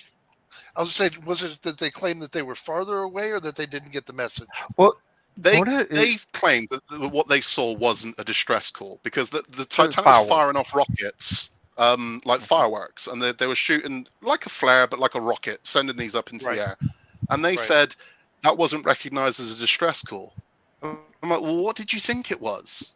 What would you think that was? A celebration? So what they did was they got out on board and they tried to message the Titanic with Morse code lighting. And it's like, right, but you're about 45 miles away from them in the pitch black, and you're using this little lamp to try and get their attention. Now, the lifeboats did head towards lights of the SS Californian, but it seemed like they just couldn't be bothered. If you hear the kind of testimony of the captain of that boat, it just sounds like, I'll be all right. And even the guy who's looking at it, one of the apprentices on board is looking at the Titanic through binoculars and saying, that looks weird. And he said, well, he said, it doesn't look right. Because he's leaning. And he said, I think they're in trouble. They're like, well, no, they're radio if they are. It's like, again, dude, do something. Wow. That's like they couldn't be bothered. Yeah, did nothing. So had they have reacted, had they have headed out to them, every single person on board the Titanic could have been saved. And just wasn't. And see, again, that's it's just another mistake that happened. You're like, that's why a lot of today's stuff, I mean, that sinking forever changed the maritime law, guidelines. Now, like I said, of course, now we don't do Morse code. We have radios now that can do voice instead of the radios. But they changed it, to ever since then they shortened a short simple code to SOS. Secondly, they actually have, they changed the way they did the signaling of the rockets. Now they actually have their air horns, a special code just for the air horns, to let other ships around know, which those air horns can be heard a few miles away. Yeah, especially on the open, because it carries on the open ocean. So now we have so many, signals to let anybody around know, hey, we're shit's hitting the fan, we're in trouble, we need help now. And keep in mind, Morse code is actually still required. It's not used, but it's actually still required in order for you to become a captain. The California. Yeah, you still know how to do it. Yeah, it's playing devil's advocate with the Californian. I think part of the reason they never reacted as well is because I don't think anyone realized how severe what had happened to the Titanic was and how quickly it was going down. Because even the Carpathia, which was the boat that picked up the people from the water, the messages that it sent them, you're like, I don't think you're getting this, dude. Because he sends them a message and he says, are you going to head south to meet us? It's like, meet you? And it's like, no, it's the propellers are out of the water. We ain't going anywhere. We're just going down. I think they thought that it was letting on water and can you get to us quick and we'll meet you halfway. And it's like, no, we're not moving. We are going down and we are going down quick. And I think the Californian probably thought the same thing. They probably thought the next morning they'd wake up and be like, oh, okay, we'll go over and see if they're okay now. Oh, shit. One of the things I never looked at, how fast did the power go out, rendering the communications room inert? Right at the end, amazingly. I mean, it took it was about 2 hours, 40 minutes to sink. Wow. And the power went out about 15 minutes from the end. So the power actually held out really long, but the men left the communications room about 20 minutes before that, because again, it was filling up with water at that point. They're like, we got to go. We've done everything we can do. We sent every message we can send. But I think that's going to be the worst part. I think for me, if I was on board that thing, the lights going out would have been the death bell for me. That would have been that's going to be horrible. because you've gone from all this screaming and chaos, all of a sudden you're plunged into complete darkness as well. Has got to be has got to be a horrendous moment. Yeah, especially if you're below decks, in the passageways. Oh my God! Forget about it. There's no windows. There's no portals. No. There's no emergency lights. It's it. All of a sudden, it's like being in a cave. A tomb, like that's scary. I mean, this is the thing. The boats sank rapidly and then slowed. So when it first struck, there was a fairly quick descent. But as water started pouring over, it balanced out a little. And then it started its steady kind of descent. But then, I mean, it really went when it finally started to go under around about, it was about 2:30 in the morning, 2:20 in the morning. Once the nose had got into the water, that was it. It sort of went at such a speed that it almost made the full vertical. It snapped. So then the bow comes off and starts going, and then the stern it bobbed for a while. So it's a really weird thing to see. There are a lot of simulations you can see of it sinking in real time on YouTube. You can see simulations of it, and it shows the entire. I mean, it's a weird way to spend 3 hours of your day, but you can see it happen. And you can kind of watch the stern sort of bob in the water until eventually it just goes, and it goes down at such a speed it's ridiculous. Yeah. Now, but it's wow. horrendous. Well, here's the thing, though. Okay. There's actually they said that there's a possibility. There's a lot of possibilities. They don't really know exactly what, how, and when happened on a lot of things. There was actually speculations that the actual ship didn't break into until it was underwater. There was a lot that said that but there were a lot of eyewitnesses. For the longest time, they disputed that happened at all. There were a lot of them said there's no way that's physically possible. But there were so many eyewitnesses that said we saw it vertical. They said we saw the boat standing up. Right. And it bounced. But there was a lot of maritime said, well, it's not possible because they thought the boat stayed in one piece. So in one piece, that wouldn't be possible. But because that part had snapped off, this part then gets dragged and pulled, and that's what causes. So the entire boat never made the vertical. Half the boat made the vertical after it snapped. Because here's the speculation that they had.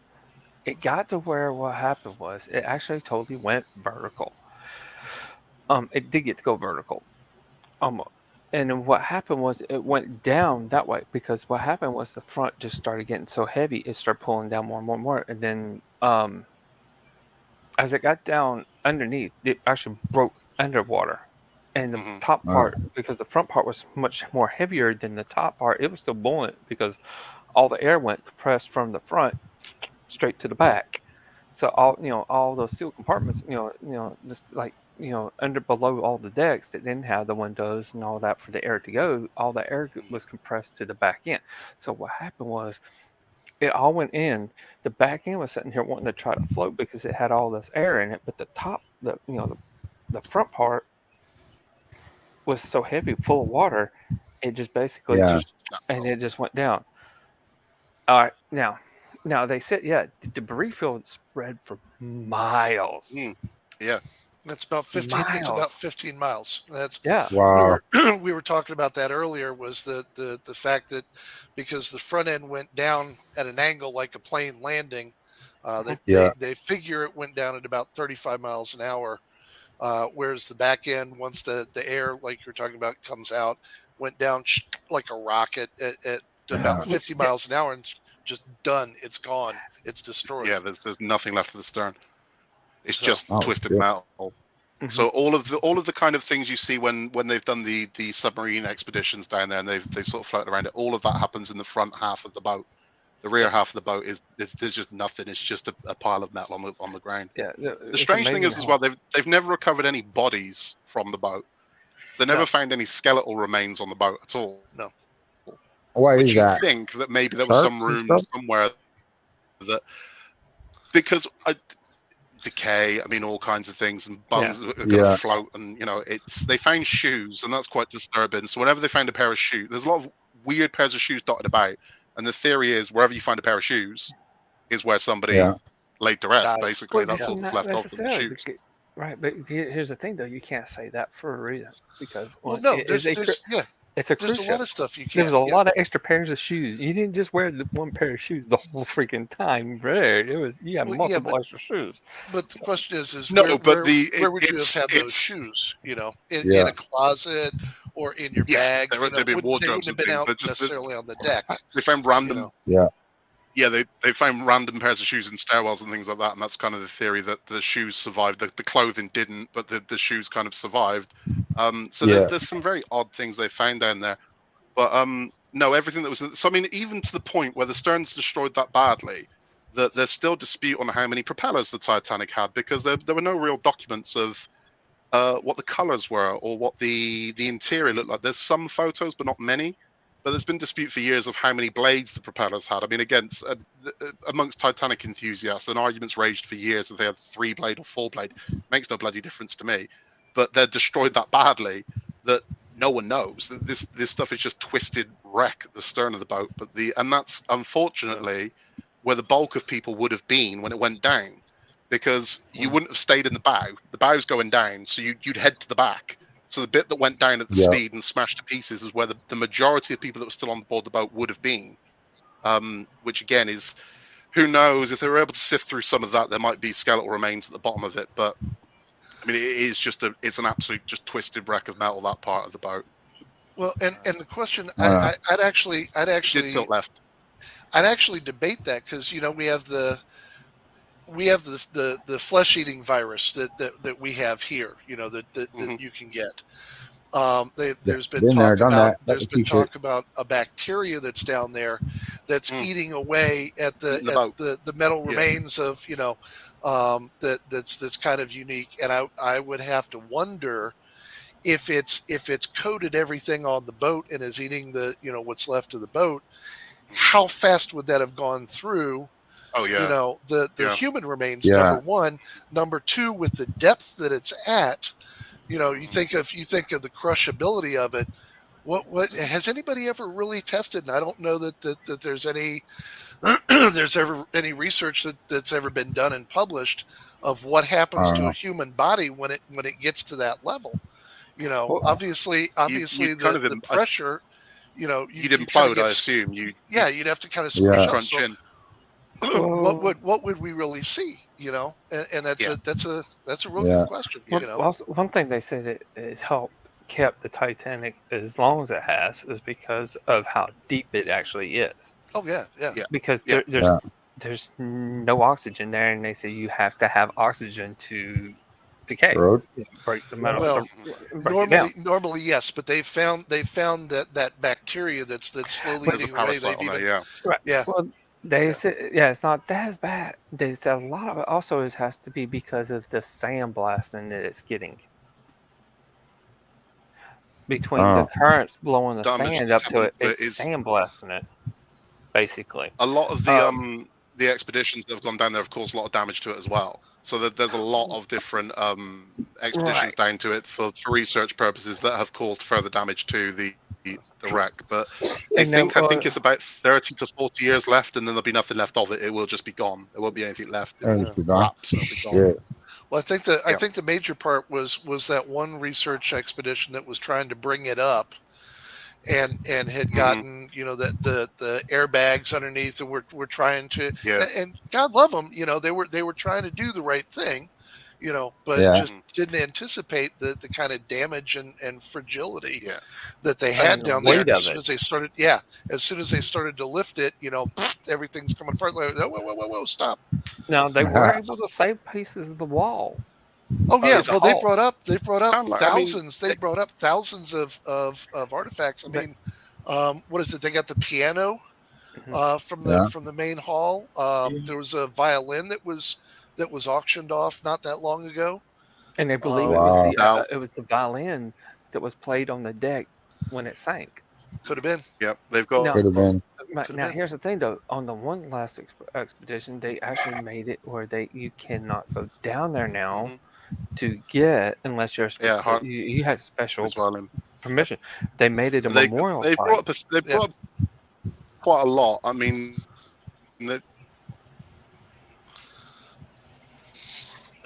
looks like we're losing. I mean, when they first found it, it was a little bit wild west.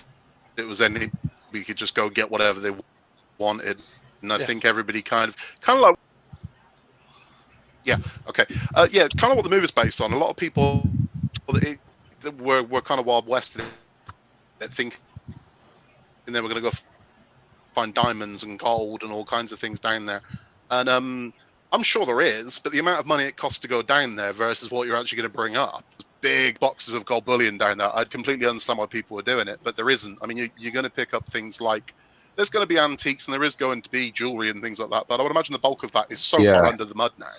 You're occasionally going to happen across something, but not much. I know they brought up, I think it was champagne. I'm fairly sure they got a case of champagne from the Titanic. Oh, yeah. That's cool.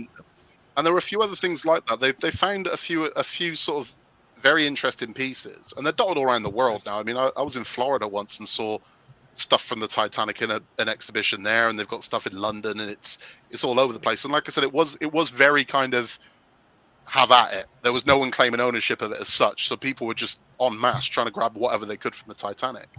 And there are fairly large chunks of the actual hull have been brought up. I mean, big parts of the boat have been brought up.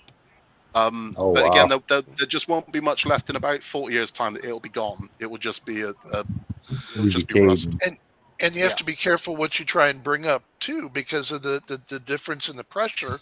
You know, if it's anything that's quasi, you can't be watertight down there. But if it's anything, you know, like you're talking about the champagne, you know, by the time it gets down to the bottom, if the bottles are still intact, and you go to bring those up, it's just like bringing up a grenade. You know, you're taking something from that kind of a depth and bring it up. It's the same issue you have with divers. You know, you can't send divers down there without bringing them up and having them go through the whole decompression. Otherwise, you kill them. It's the fragility of the actual boat as well. I mean, the best way to describe it would be like tissue paper. If you put tissue paper in water, it will keep its shape. The second you try and grab it and pick it up, it's just going to become mush. And that boat's kind of got the same thing. So it looks like a solid structure. You start pushing on that, and it's going to give real quick. And that's so it would be nice if they could raise it, but they're not going to. I mean, is its final resting place, and that's where it's going to. Sadly, it's going to remain. Yeah. Because as you said, the pressure would just destroy what you could save from it, and it would just be gone. So I think it's better to have it where it is, whilst we can photograph it, whilst there's time left, and learn from it. Yeah. Because if they tried to move it, you would just destroy what's there. You know, Scott, one of the things you were talking about earlier was the smokestack that came down and pushed the one guy. The wave from it came and pushed him. Do you know, was that one of the actual smokestacks, or was that the fake one? There a fake one? Yeah. No, it was the real one. It was a genuine smokestack. The fake one, it was only designed and only needed 3 smokestacks, but it didn't look right with 3. So aesthetically, they added a 4th one on. But if you look, there's never any smoke that was ever coming out of that 4th stack. The 4th one onto the right. Yeah. It's a fake stack where you could have put 12 lifeboats instead. It's that. Here's the thing though. Yeah, I'm gonna throw a monkey wrench in thing here. Get you really thinking. What do you think of the conspiracy theory? The thing that it was not the Titanic that sunk. It was the Olympus that sank. I don't buy into it, and I'll say why. Because I think if you were going to do an insurance job, where the theory being that it cost them that much money, they were never going to break even on it. So there was a theory that what they did was they took the damaged Olympic, put the Titanic nameplate on it, sent it out there, and intentionally blew the hull and sank it so they could claim the insurance money. Now, I get that. That wouldn't be, it's not that beyond the realm of believability, but I think if you're going to do an insurance job, wouldn't you just torch it? Wouldn't you just say that the fire that broke out on board and just torch it in port beyond repair, rather than we'll do an insurance job, but we'll kill 2,000 people in the process? I think you just set fire to it, and that's kind of my thing on it. Yeah, I think you would just. I mean, we all know of little businesses that magically got hit by lightning and set on fire, and someone claimed the insurance money. Yeah, I'm pretty sure they could have. When you're going into port tonight, make sure you really hit the sides and, just done enough damage without killing thousands of people in the process, which would then led to them having to pay out these families. So I think that's kind of where it falls apart for me. I get the idea behind it, but I just think when you put it under scrutiny, you go, but that would be sadistic. I mean, insurance job is one thing, but let's really stick it to them. Dude, Yeah. they said that they were pretty much identical. The sisters were pretty much identical. But the Britannic was actually the bigger ship, right? And also made a mistake in that one. No, the Britannic. Now here's but the thing is though, there was also key features. The windows were a little different as well. The ports were a little different. The big part where it sort of falls apart was the Titanic had things that the others didn't. So the grand staircase, for example, the Titanic was very much of the Titanic. And also, again, you have to look at the people that are on board. So the architect of the Titanic was on board and went down with it. I can't see him going for an insurance job that requires him to die, where he'd say, "Oh, okay, I'm down for that. I'll pretend this is the boat I designed when it isn't, and I'll die out in the middle of the Atlantic Ocean, so you can have your money." So same could be said for Ishmael. Exactly. He wouldn't have put his butt on the boat. I guarantee you. No. I guarantee you. And he would have been like, bye-bye. That's where it falls. But now I believe that. I mean, it's possible that it wasn't done as an insurance job. That maybe plates out a bit quick. That one's now Titanic. That one's now this. But I don't think it was done for insurance purposes. Because again, I think they would have just either smashed the boat intentionally at port and let it sink at port with no one on board, than the way they did it. Now, here's the thing, though. Here's that. Y'all were talking about the bankruptcy thing. Really, actually, White Star was having problems with money before that, before they went bankrupt, because the Titanic did cost more money than they initially intended it to, and they were about to. They needed money bad. So I can't see them killing all those people. And they got it. I mean, this is the thing. They did get paid out. This is the kind of got paid out. I think it was 3 weeks. The insurance company Lloyd's of London gave them the full money for the Titanic. Here's your money. It took them 4 years to pay the survivors and the survivors' families of the Titanic a very meager amount of money. They got their money in like 3 weeks. My question is, why would they go through all the work of an insurance scam and go from insurance to mass murder? Yeah, that's where it falls apart for me. Because again, I think there are other ways of sinking that boat without slaughtering thousands of people in the process, and then having to pay those families a settlement, which damages your insurance. I know. If I was hired to do an insurance scam on a boat, I would do it in port, make sure nobody was on it, and sink it in port. But you got to remember, though, everything after "but" is bullshit. Remember that. No, but here's the thing, though. You got to remember. Derek. Smash straight into the port, and when greed comes in, money and greed comes in, you don't think about these people. You're just saying you're thinking of dollars. That is it. So you're saying that's a lot of fucking people, though. So you're saying that White Star committed, but you heard mass murder? Oh. Derek, people have killed for less. I know. You're talking to someone from... Yeah, but not 2,000 people. I get that part, but this is the thing. I get that part of it. When you got multiple people on a board... If I was going to do it for money... If I was going to do it for money, I'd smash it into port, and then that way I don't have to pay out any families. Yeah, you have to pay all the insurance money is ours. Whereas if you do it with 2,000 people on board, you have to pay settlements to all of those. Same what you've just done at a port, they would have got the money. Just starting out quickly, they did both have grand staircases, but some staircases are grander than others. So the Titanic grand staircase was this very incredible, ornate, pretty thing with a big skylight. And wait a minute. It's the difference between a grand staircase and a big staircase. Okay, are we really having staircase envy here? Really? I don't know. Is this what we're measuring? We're measuring staircases now. Really? Come on, guys. The grand staircase is used as the grand staircase. It meant the main staircase, but the Titanic one was particularly spectacular. It had a very ornate skylight in it. There's big artwork behind it and stained glass windows, whereas the Britannic had a big staircase. It was the Titanic. I'm sure it's still very pretty, but it wasn't. Well, the Titanic. How you doing, Firefly? No, it was the ship to set the class for luxury. It's not officially the Titanic. Now, but yeah, absolutely. Oh, shit. Yeah, first class for that time. First class was amazing. They had was it like 4 different restaurants?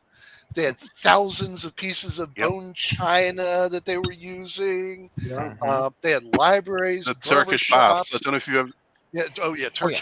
They've got Turkish baths. It's incredible. Yeah.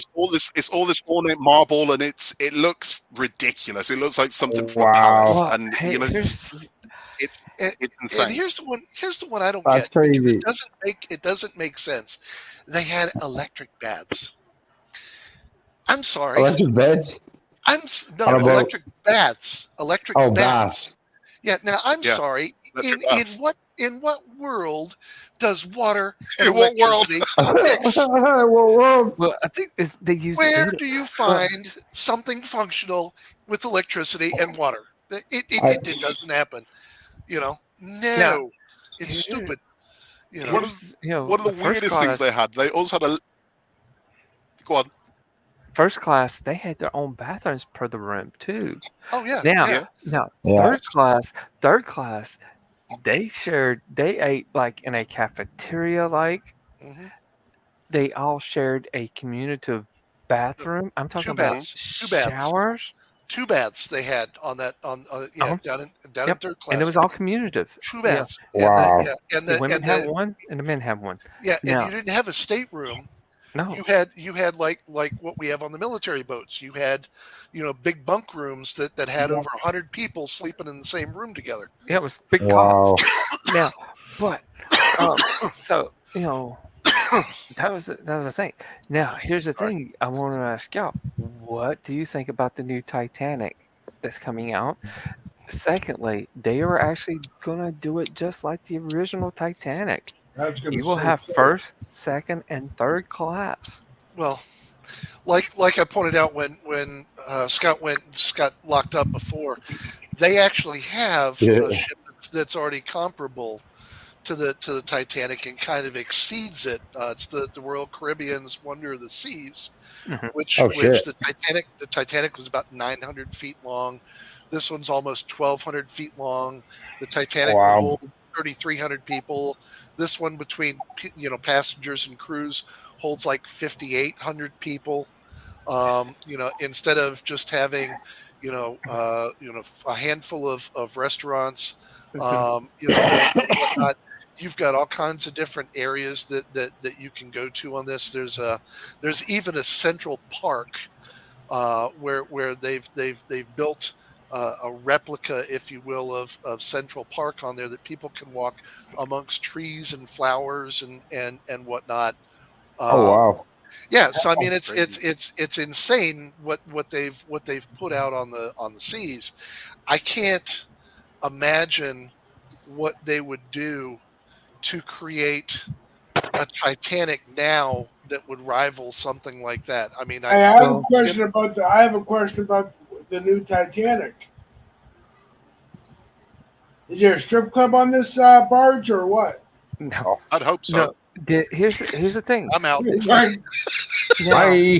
The Titanic is supposed to set sail this year, the 2022. If there's a strip club, I'm gone. I'm on it. I think my issue with the new Titanic is if I was on board it and we got to the middle of the Atlantic Ocean and hit an iceberg, I think I couldn't be mad at anyone but myself. I just I brought this shit on myself. That's now, two ways about it. The new Titanic is what actually, they say, history repeats itself. Mm-hmm. Now they changed it to maritime to meet new guidelines. Speaking of guidelines, I'll come back to that in a second. But they used the blueprints of the original Titanic. Nice. Yeah, sorry, no. And this That's and my this is the path. thing. This is the So thing. they This said is that the roofs are just a hair shorter than what you would normally get on I today's cruise ship. can't see that in But anybody's They wildest will dreams. they are going to have first, second, and third class. This is already being built, and it's supposed to set sail this year. oh, and that's fine. If you want to dip toes in that water, go for it. Right.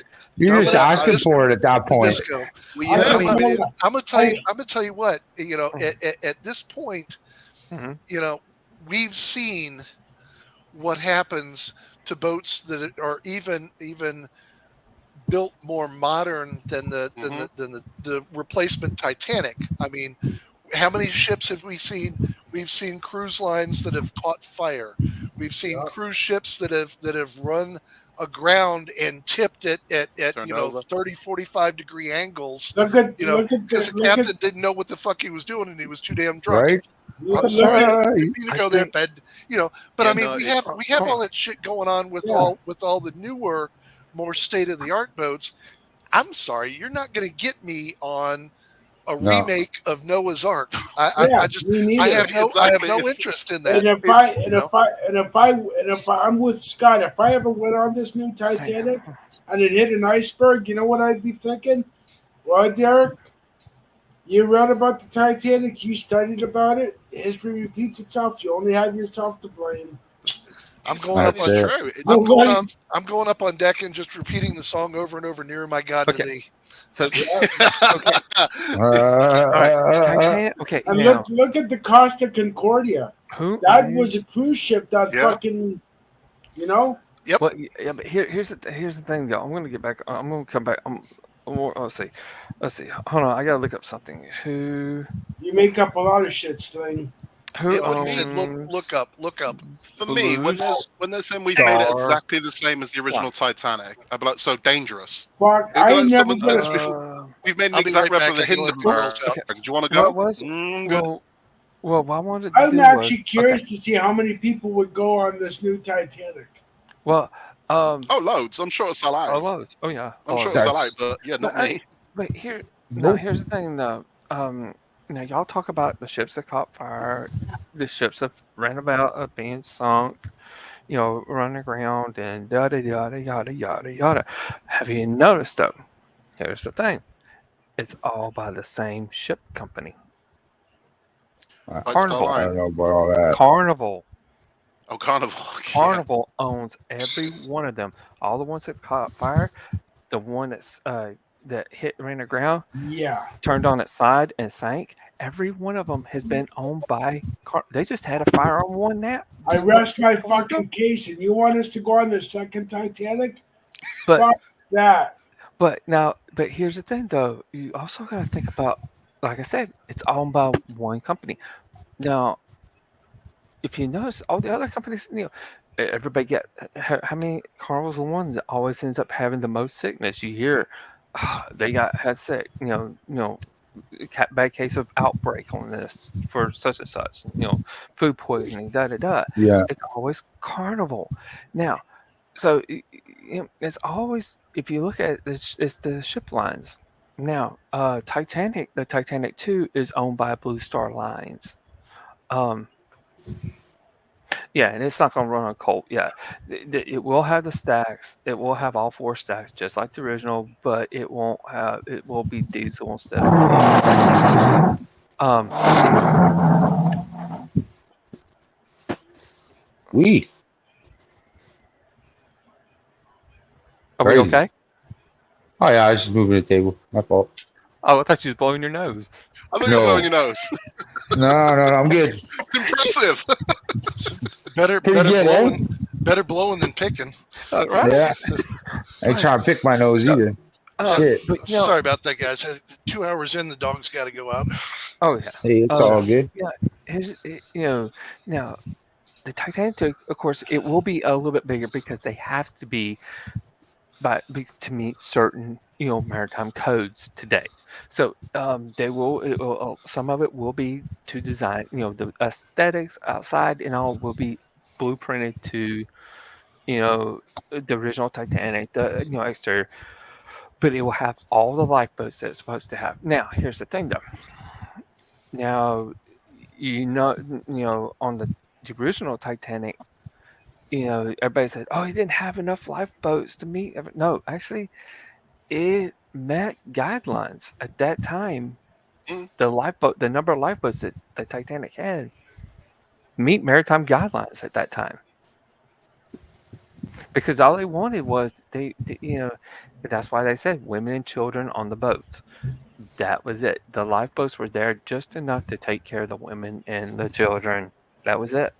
What sucks for the women is that they're the ones that had to row the boats, bail the boats, and everything else. They did it all. Maybe you can field that one, Scott. Plus, take care of the kids. I've not seen that. If you can point me in the direction of it, I've never seen them finding an Olympic, not the Titanic. But I take a look. Where was that, Kelly? That's interesting. Why do people still keep calling it the Titanic? Was not the Titanic? It was Olympic. I don't know. That's that's kind of the conspiracy theory of I was talking about the Titanic and the Olympic that so I mean, they were identical, almost identical to the outside. They looked almost identical, but there was just a few things that didn't set it off. I mean, they both sank. I mean, the Olympic sank as well.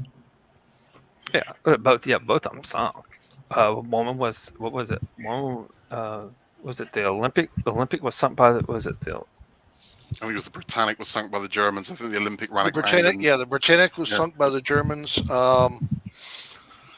Let's see here. It had just in an accident, I think. Yeah, I think one of them was accidental. One of them could have been rescued and was just scrapped out. I don't think it sank completely. I think it was just beyond repair, and they kind of scrapped. They junked it. Yeah. So none of them exist anymore. I think one got junked, one sank, two sank, one got junked.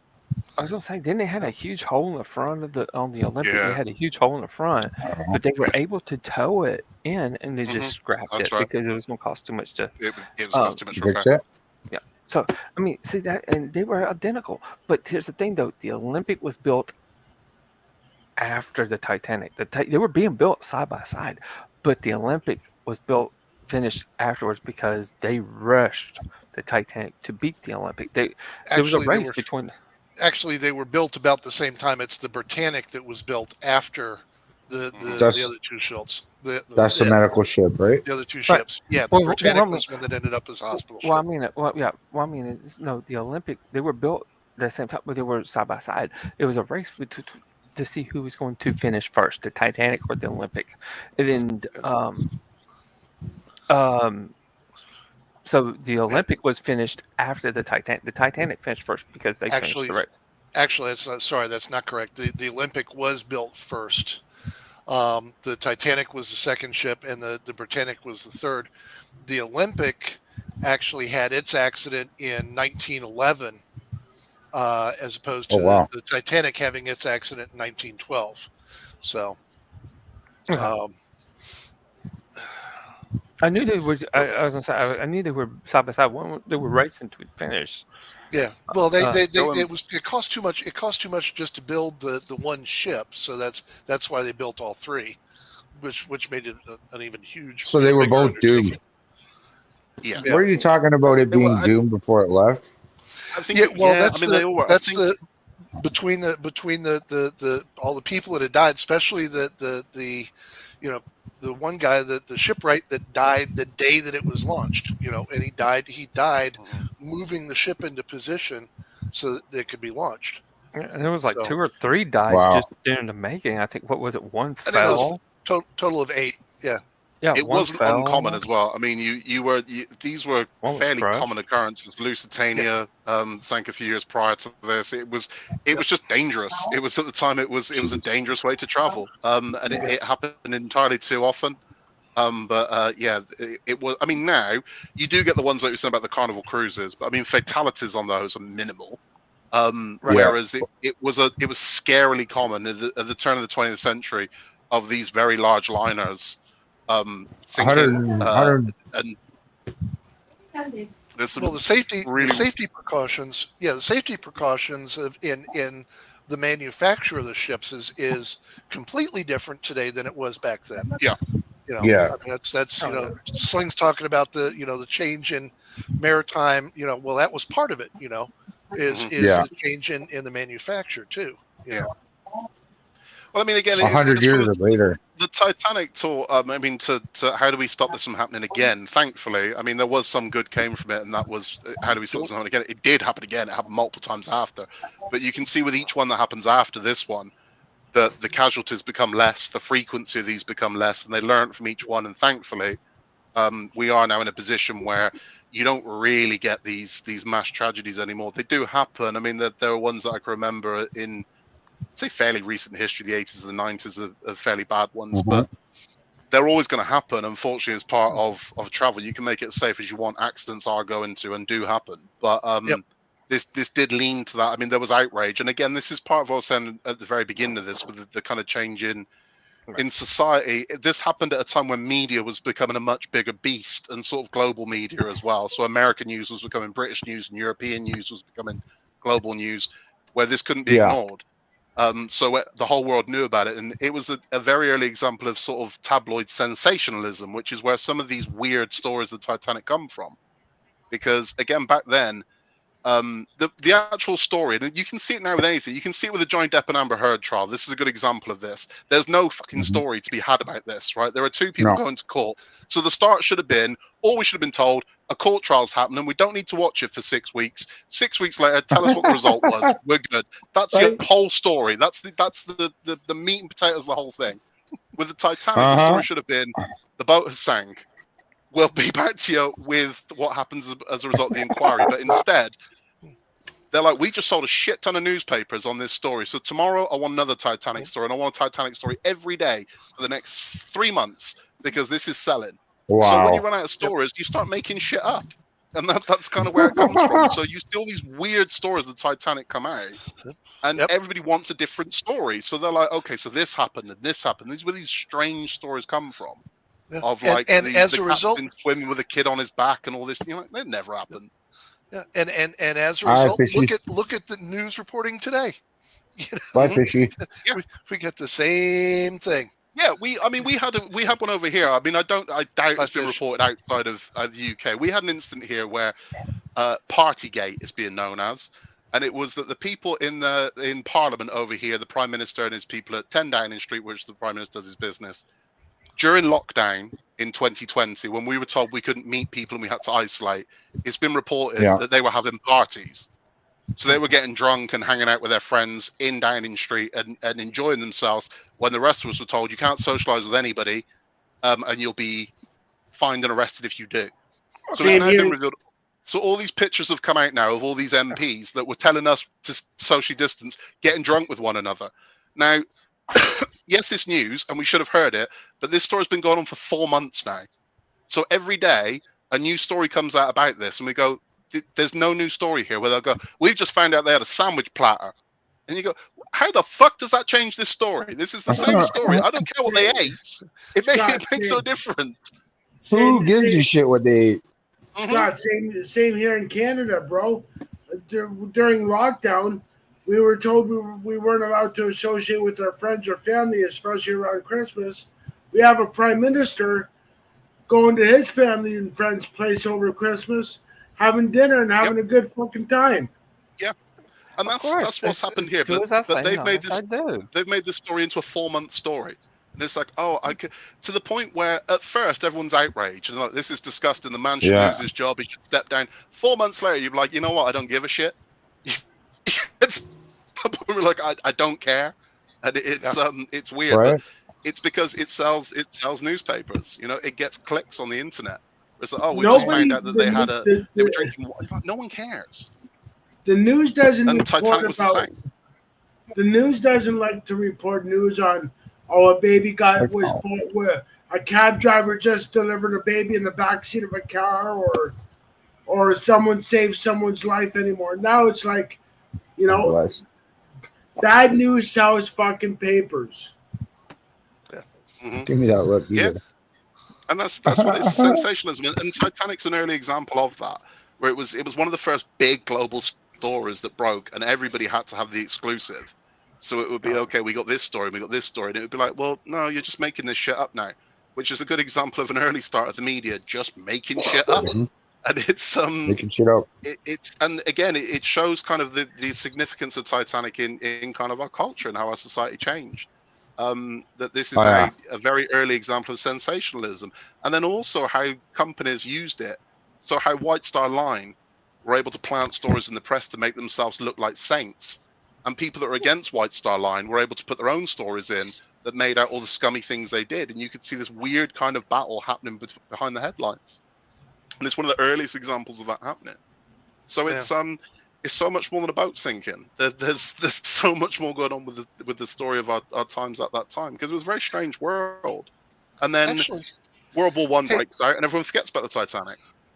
Hey, Scott. All right, guys, I'm gonna get off here because I'm so tired. I helped a buddy of mine move an AC up 7 flights of stairs today, so I'm wiped. I'm gonna see you all later. Good seeing you, brother. Be good, Derek. Scott, I want to talk to you later about the Titanic, and we can pick each other's brains. Absolutely.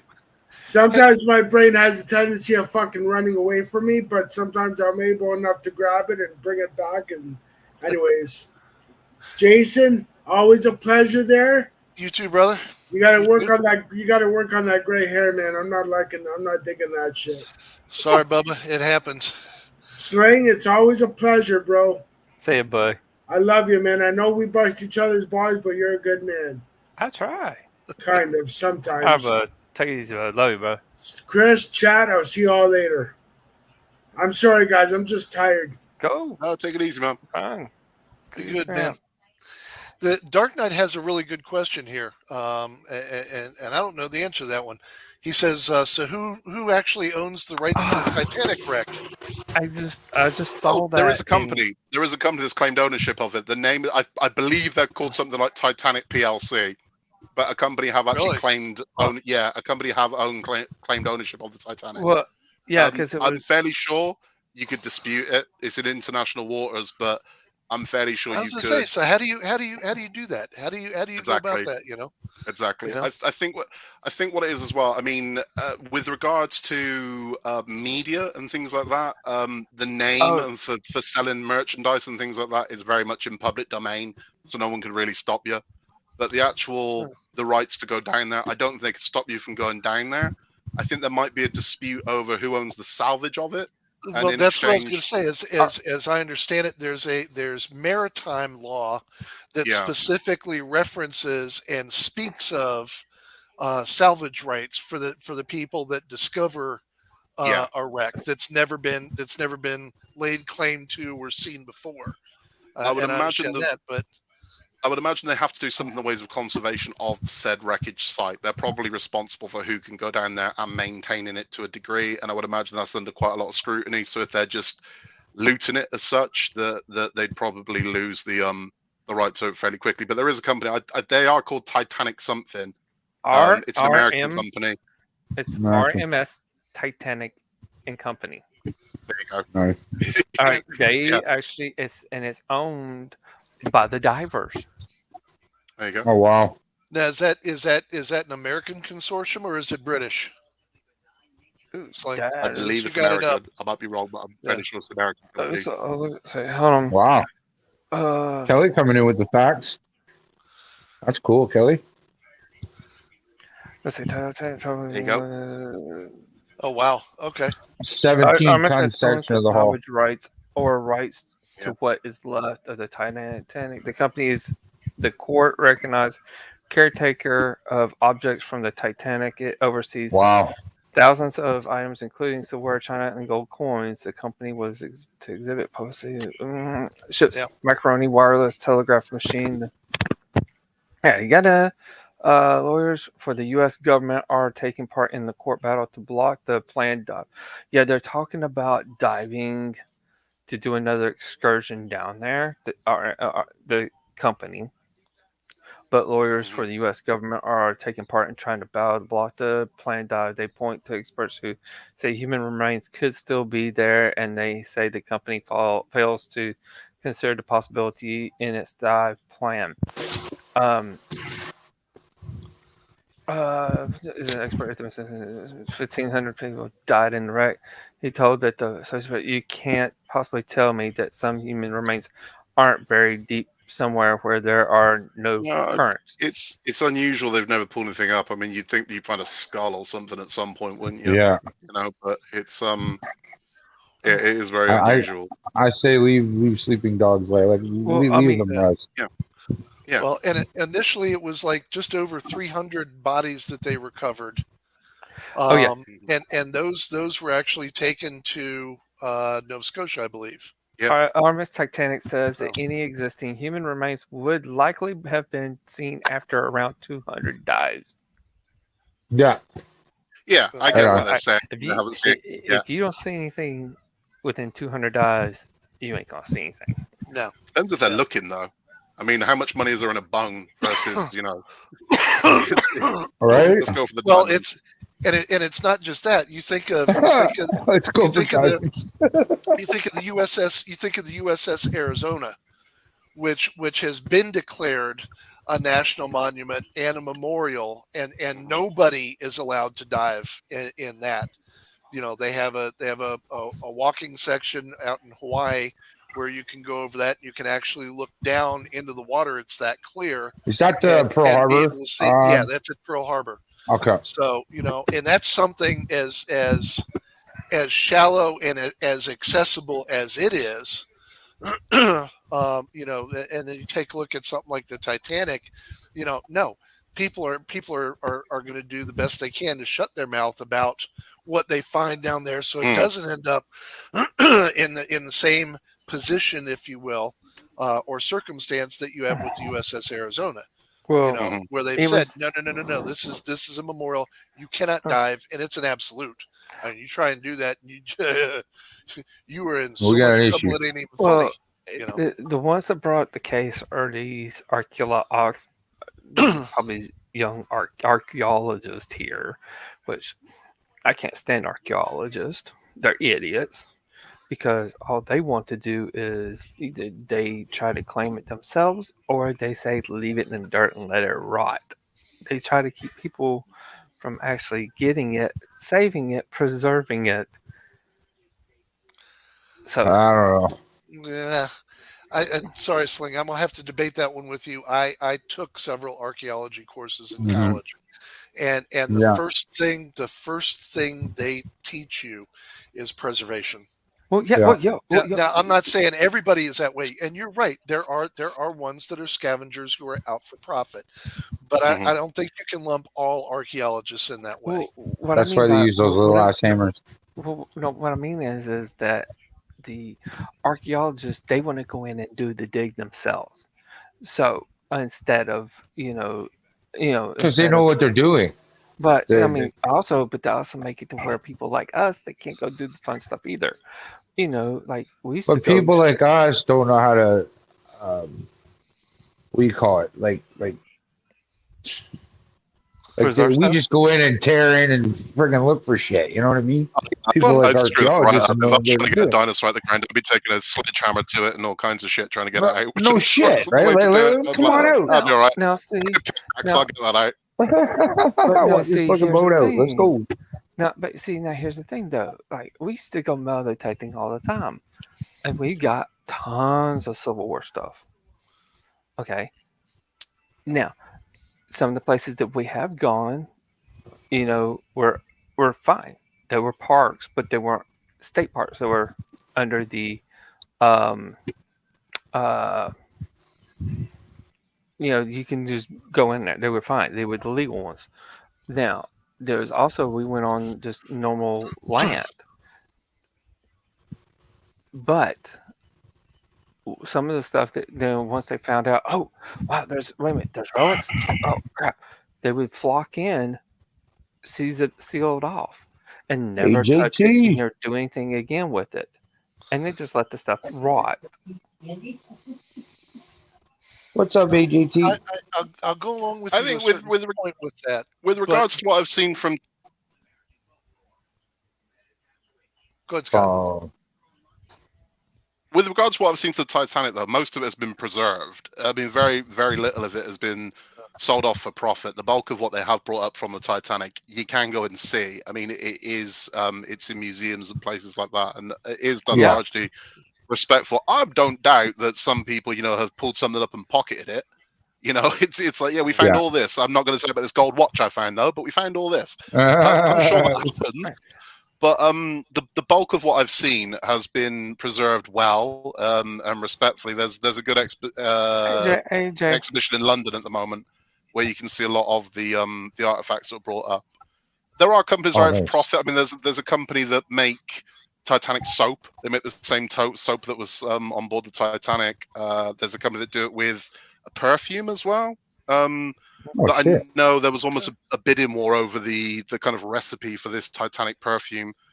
So it happens, but by and large, I think they have been incredibly respectful of the wreckage. And strangely, I mean, James Cameron, who made the movie, has been very heavily involved in the kind of conservation of the wreck. He became almost obsessed with it. I mean, it was like, you need to get on and make the next Avatar films, dude. You can't see pissing around in submarines at the bottom of the ocean looking at the Titanic. But he was doing a lot of that.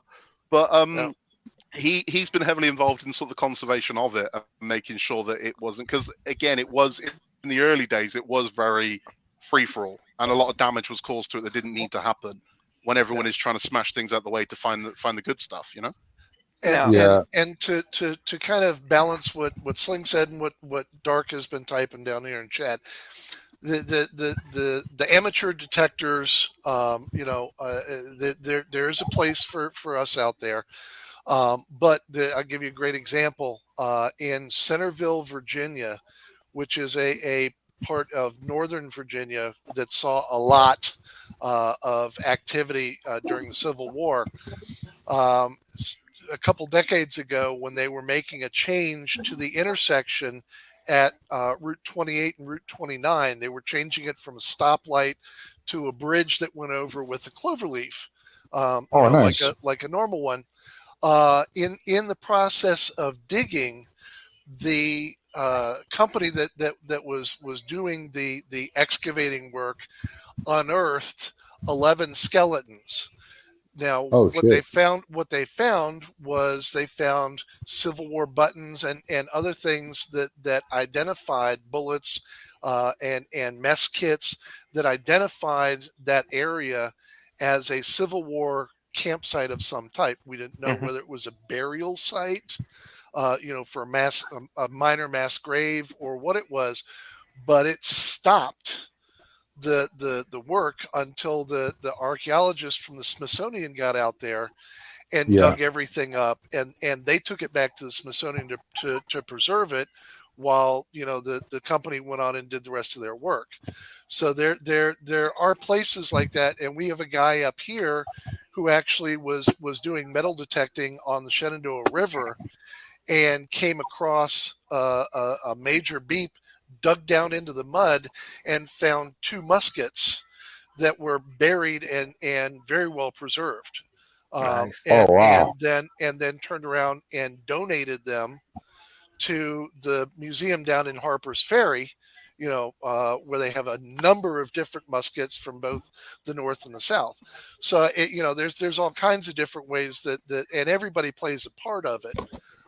It's just a matter of everybody trying to get along, and respect each other's work, and that's the thing that unfortunately I think we've fallen short as a society on is there used to be mutual respect between different parties, working for the same end result, which is to find these historical items and present them one way or another. Some people will sell them, some people keep them in private collections, some people donate them, but somewhere along the line we've lost that mutual respect, and people just are out after each other anymore, and it's a real shame.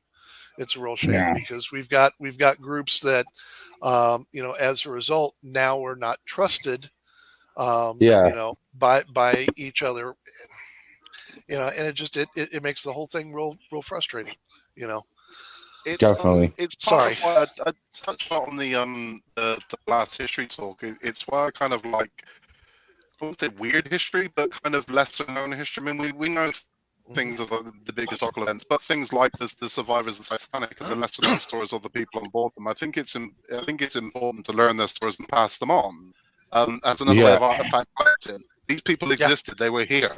And I think it's important that we keep those stories alive.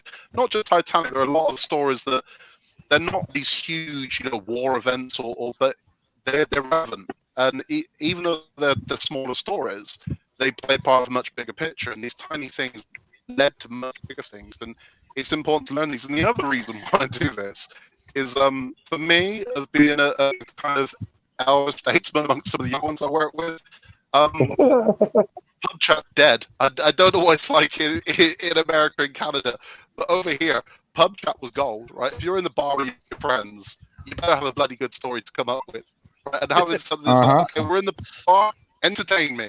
And we went to a point where someone just picked their phone up and go, look at that. And I'm like, no. Tell me something weird. Tell me something I don't know. Tell me, educate me in a good way. And that's missing. So I think it's important to keep that alive. So I tell my kids weird stories all the time. I'm like, hey, you want to hear this weird story? Some fascinating ones, and that's kind of what I collect as such. And again, over on my channel, I'm building the Titanic, and at the end of each episode, I tell a story about a survivor, and it will be some of the well-known ones and some of the lesser-known ones. And it's just a case of you might not know this story, but this is their story. Yeah. This person existed, and this is what happened to them. And some are happy, some are sad.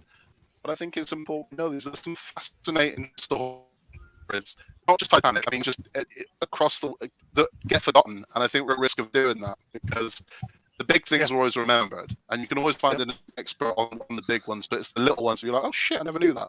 And I think those are important to keep. But again, it's a version of conservation. It's part of if we don't learn and pass these stories on, they risk being lost. Oh yeah, absolutely. Now, hey, not to change the subject, but I'm changing it back to the Titanic. Mm-hmm. Just saying. But well, that's what we're here for. Hey. But no. Here's a theory. Here's a theory on why there may not be anybody's around the wreckage. Now, think about it. Everybody would have had their life vest on at the time. Mm-hmm. So they would all probably have gotten out at some point in time. A lot would have floated away. Right. They would all floated away. So, they said he was, what was it? I think 4 or 5 days later, they were still finding bodies floating around. Yeah. It was days later. They were still finding them floating around out in the ocean, just bobbing around. I mean, not everybody would have done the life jackets. I mean, we know the Strausses didn't. We know they just retired to their cabin, and we know that the captain didn't a lifebelt on. So there would have been some that literally went down with the ship. And there was a lot of people trapped too, right? There's strong. Well, there was a lot of people trapped, and there's a strong chance as well. There are some people that, believe it or not, slept through shit. I mean, as much as somebody would have come banging on your door to wake you up, this did happen at like 1 o'clock in the morning. There are probably people that thought, balls. You didn't get up and just, and never left that cabin.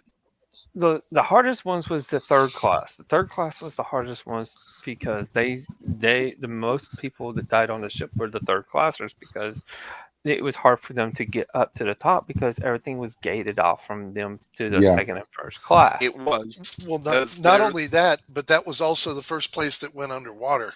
Yeah. So they had the least amount of time to do anything, and they were probably as Scott said, that was probably the bulk of people that went down without life vests on.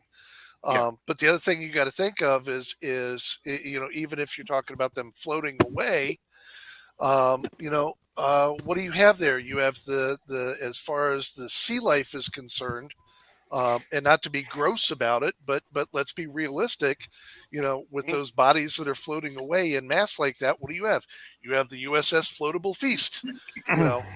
Pretty much. And there's another very well documented story in history about the USS Indianapolis, which was a naval vessel that was torpedoed, and the seamen spent 5 days, and there's talk of 5 days in the water like that. Some died from drinking water and sank, seawater, and sank. Some had the flesh come right off their bones because they got so bloated and so so wetted down. Some of them were eaten by sharks and others animal life. So there's still every possibility that even though they may have floated away, what remained, they didn't find a whole lot of. Well, and then also, what the? Oh, we lost Scott again. Yep. The thing is, though, one thing is that everything would have broke down too. Nothing's going to be there because everything would break down. I mean, well, that's what we were saying earlier. Is you look at how deep it is. The fact that we're talking about the steel, that the ship was made of is now as weak as like tissue paper. Well, I'm sorry, I don't know about you, dude, but I will freely admit that body wise, I'm a little more tender than steel. And I don't think I'd fare nearly as well as a bulkhead, dropping down to that type of depth and that kind of pressure. So, it's hard to you can speculate all kinds of stuff with what happened to the bodies, and again, the talk about the shoes, and you would think that some of the life jackets, they would find what remains of some of the life jackets still plastered to the top of the room or the hallway, or the ship's outer hull. You think you'd find some of that, but it's hard to guess at what's broken down at what speed, and what they'd find. I do agree it's kind of interesting that there's never been any human remains found at all. Yeah, that's an odd thing. Yeah. So, but like you said, there's really never been any research done on what happens to bodies at those pressures and not that variables, I know of. Right? Well, not that I know of. I don't think they really, as far as pressure on, going down that depth, it really wouldn't do anything to the body itself. As actually, it would. That's proven. It would crush. Oh yeah, it would definitely. Yeah. So, like a tin can, Yeah, you'd still have material left. And that's the thing, is I don't think anybody's ever figured out what kind of forms. Kind of like in space, they've tested out. If you let a body out in space, what happens? Well, that goes off. It's same as trying to bring something up from that depth. That's pressurized to a place where there's less pressure. Well, I know. Well, one of the biggest things is you go from depth real deep to top. It depends. All the hydrogen builds up in your blood, so your blood basically boils. Yeah.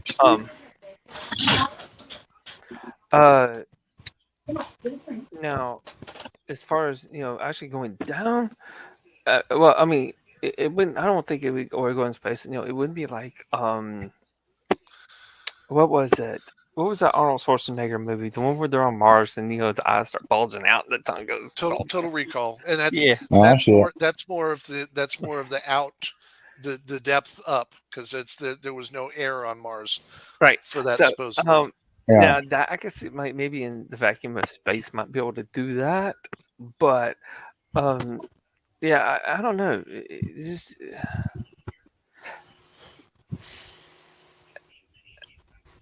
I don't know. I don't See know if they got anything here.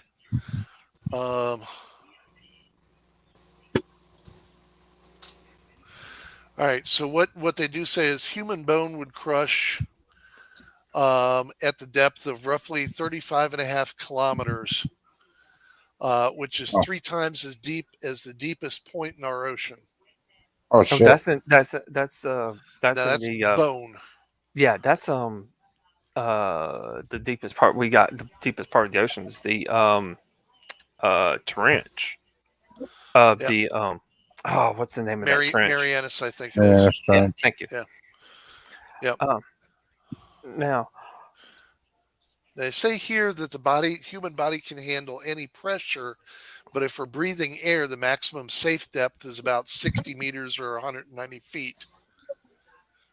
but see, here's the thing though, they're gonna be dead, so they wouldn't have to worry about breathing. So that's the thing. But would they have all been dead at that point? That's the question. Remember, they talk about the tail end went down like a rock. Mm-hmm. So I think they probably would have had situations where there were some people in some areas that still had air, but the mass that had no air was greater than the buoyancy of the air that was left, and probably that went down until it crushed. And you may very well have had people that were, alive underwater to a certain point, and the question is, what killed them? Did the crushing depth of that part of the ship going down at that rate of speed kill them, or did something happen where the air all went out and they drowned? At a deeper end. And that's again one of those things like what Scott was talking about the fact that we can speculate on a lot of that, but there's really no way to tell. Yeah, for sure. Either way, I'm willing to bet it sucked. and it sucked ass, and it's not something I wanted to be involved with. I'm like, no, I'll let that go. Oh, and Chris, I found it. The other dog was a Pomeranian. Oh, nice. Okay. Yeah. So yeah, you had both of those. But some of given the fact that I'm running a food channel primarily, I thought it'd be kind of interesting to give you some of the stuff about food on the Titanic. They consumed roughly 40,000 eggs a day. Holy shit! Yeah. Oh, that's a lot of chickens. Yeah. Drank roughly 14,000 gallons of water each day. Holy shit! Now that's one, and Sling. I don't know. I was going to ask Scott if he could talk about it. I don't know. I know there's a way. To purify salt water today. Yes, today. Yeah, well, back then, I think they had to store it all on there. And that was going to be my question: is did they have a way of doing it back then? And if so, how did they do it? Well, and that's what they did was they boiled it. Yeah, that's a possibility. And that's a possibility. Then okay, I got you, Laura. They boiled it, and then what they do is they just collect the salt afterwards, off of it. That'd be a hell of a way to get salt too. Right. But see, here's the thing though. Today, though, they do import water on to initially start. But it's done through electrolysis. Well, reverse osmosis. They use reverse osmosis, and what they do is they actually take the water from the showers, the sinks, they take a lot of that, and they actually have their own sewage treatment plant on these ships today. Oh, sure, yeah, they recycle absolutely. And so they make their own water. They back before they did all that, then yes, they actually use the ocean water. That's one reason why the water tasted so bad. It tastes bad, and it still somewhat tastes bad today. But before they had the reverse osmosis, the using the sewage, their own treatment plant on the ship, they would just boil the water. And that's why you had that. How when you go to the coast and drink water from the coast, you have that minerally taste to it. Mm-hmm. It's that specific ocean, taste. Same thing. That's why it would happen. They could not get rid of that taste, but it's still, it was clean. It was clean water. They boiled it. But I'm wondering. I'm thinking they had to store the water. It should tell you. How did Let's see. How did they? I hadn't. So how did it store water? Here we go. I'm gonna look at that way. The other thing that was interesting was they had over 20,000 bottles of beer, 1,500 bottles of wine stocked on the ship, and for all of you smokers, they had over 8,000 cigars that they brought on board for the first class folks. Oh shit! Oh yeah. The smoking was a big thing. Okay. Okay, so they had a Pasteur filter. So that would have been electrolysis. The Pasteur filter was a process using electrolysis. Which also I wonder if that's how they could have got their power as such as well. I think if I remember correctly, that the power came from steam engines, from water that was heated through the above the burners, the coal burners. So basically, they used the same steam that powered the turbine. Powered the propellers. Powered turbines, which turn generators. Now, here's the thing: though. I wonder if you could have used the salt water as well, because you can do that. You can take that salt water and put, use an electrolysis to make power. Don't know. It's a good question. There's a lot to it. I mean, because there's a lot that's not. They didn't really keep a lot of good records on that. Dude, think about it. Back then, I mean, what was our primary media that we relied on back then was radio. Oh yeah, radio. We didn't even really have, as memory serves, we didn't even really have vacuum tubes back then. That was something that was created, between World War I and World War II, initially to power the radios for the military. Yeah, I thought Edison was the first to invent the vacuum tube. No, Edison invented the telephone, which ran off of electricity, and it was the first time that you'd gone from the Morse code to something a little bit closer to more modern. And the first phone call, as I recall, he basically, and I don't remember what his assistant was, he called his assistant in another room and said, "Come here," and had him come in. Yeah, and here's the funny part: he actually stole the idea. He wasn't, and they actually came up and finally had to change it to where he did not invent the telephone. It was actually Graham Bell that did invent the telephone. Originally, he stole the idea from Graham Bell. But anyways, back to what we were saying. Yeah, I mean, I wonder. I don't know. What I mean is that they didn't really keep a lot of records of when it was being. The only records really they have is the blueprints of what was being built on it, how it's being built, and what it was, and some of the stuff that they used on that thing. I figured that was advanced for that time and age, as well. It was, and you got to remember back in that day and age. That was way before digital. Our top of the line technology was mechanical in nature. And as we have seen, over the years, mechanical things do need maintenance. They do break down. The way, just for as an example, we went from steam locomotives to diesel locomotives, just the different things changed, and now we have electric locomotives as well. So, I think if you can even go and take a look at computers, for example, which thankfully, to computers, we're all talking to each other. Computers back in the early 80s.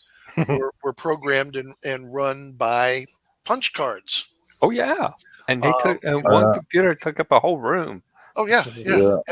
And God forbid if you set up and did an entire program using punch cards and had it in a box and you were walking down the hall and tripped and fell, you better have numbered those puppies, because if you didn't, you're going back to start all over again. Wow.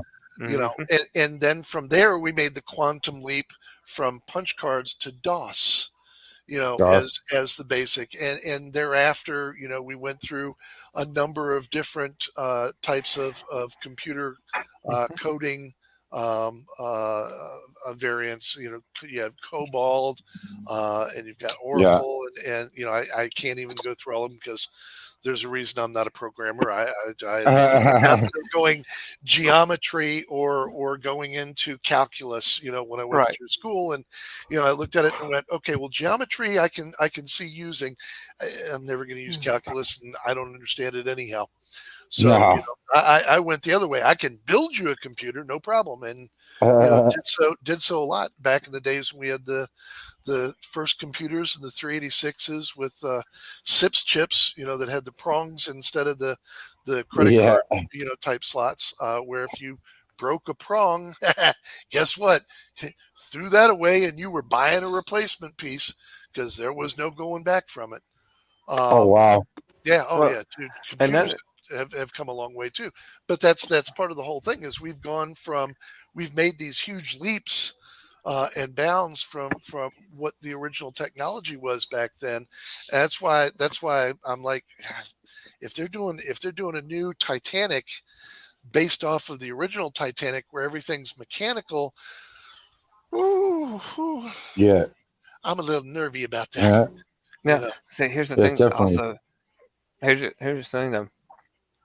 Also, back then, and just like and it was more well known with the military about anything, is that there was warehouse fires that held the all the documents, all the records, and all.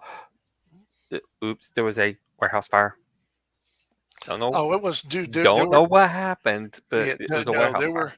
There are plenty of stories and examples during multiple, if you want to talk military wars, where it wasn't even warehouse fires. It was just like they came in and they looted and they destroyed. And that's what happened. Stuff disappeared.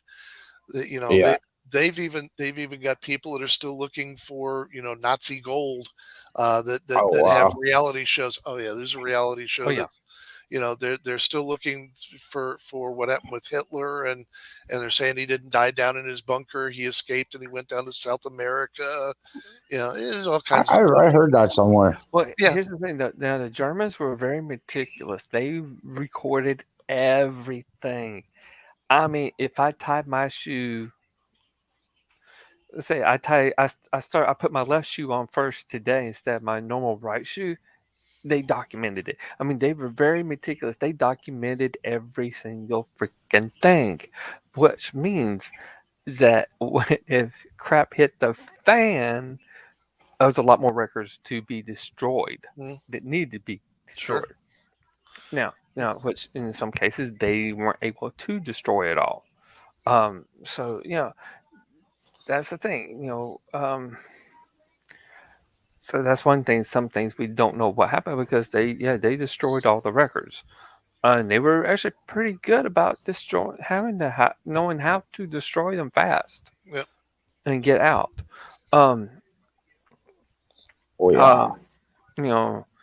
So but yeah, like I said, I think didn't West. I was gonna say White Star. Now here's the next thing is that the investigation that they had, some of the records were gone. Yeah. Oh, I don't doubt that. Yeah. They never made it to the investigation. Of course not. Of course not. Hearing. Of course not. Yeah. Dude, you know some of that stuff had to disappear. Oh yeah. Oh, there was definitely some black ops there, Well, you look at the fact that they estimated at the time between artifacts and money and whatnot, there was over $500 million worth of valuables. Oh, sweet! Just that, okay. Just from just from the first class. You know, they didn't have, go through and do a tally of the second and third class. No. But just that now, advance that to current money, and that's $44 billion. Yeah. You know, worth of valuables that went down. You tell me a company I'm gonna watch that later, Kelly. Survive, you know, a $44 billion loss. Even if it was insured, the insurance company would be, down the tubes. Hey, at welcome that back, point. Scott. Hey, there he is. I mean, there was actually An iceberg. there was An actually, iceberg. in the cargo hold. In the cargo hold, there was actually a couple of automobiles. Oh yeah, yeah. There was automobiles in there. Yeah. They had all kinds of stuff in there. So, yeah. Now, not to mention, what else they had. What else they had. I love quotations. What else they had in the cargo hold was expensive. Worth a lot of money. Yeah. So because not everything was recorded that went in that cargo hold, because they would have to pay money on taxes or whatever when they got over to wherever they had to go. All right. So like I said, a lot of documentation just didn't exist. It was also carrying mail. So, I mean, there would have been paychecks and all kinds of shit in that mail. There would have been, anything. I mean, it's all kinds of things. Bonds, stocks, shares, all kinds of stuff would have been carried in that mail. And that all straight to the bottom of the ocean. Well, there was actually, and I think there was actually they were carrying gold. Oh, probably. You never know what they were carrying down there. So they're not going to ever. No, like I said, not a lot of stuff was documented. Well, yeah, there's one, and I'm sure Scott can talk about the Bellen Alfred von Draxt.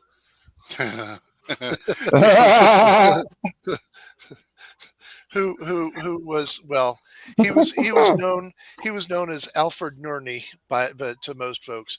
Was traveling incognito in second class, but had arrangements to be able to get up into first class. So he boarded with the second class folks under his baronial nom de jour, if you will, to kind of be in incognito. And then as the Titanic went down, he managed to use his status to get up and get out into one of the boats that you were talking about, the boats that floated off. Mm-hmm. He managed to get into one of the lifeboats that just kind of floated away. Now, was this guy a spy? Scott, I couldn't find a whole lot of information, but I'm willing to bet you've probably researched him. Yeah, right. Judging by the big smile on his face, I agree with that.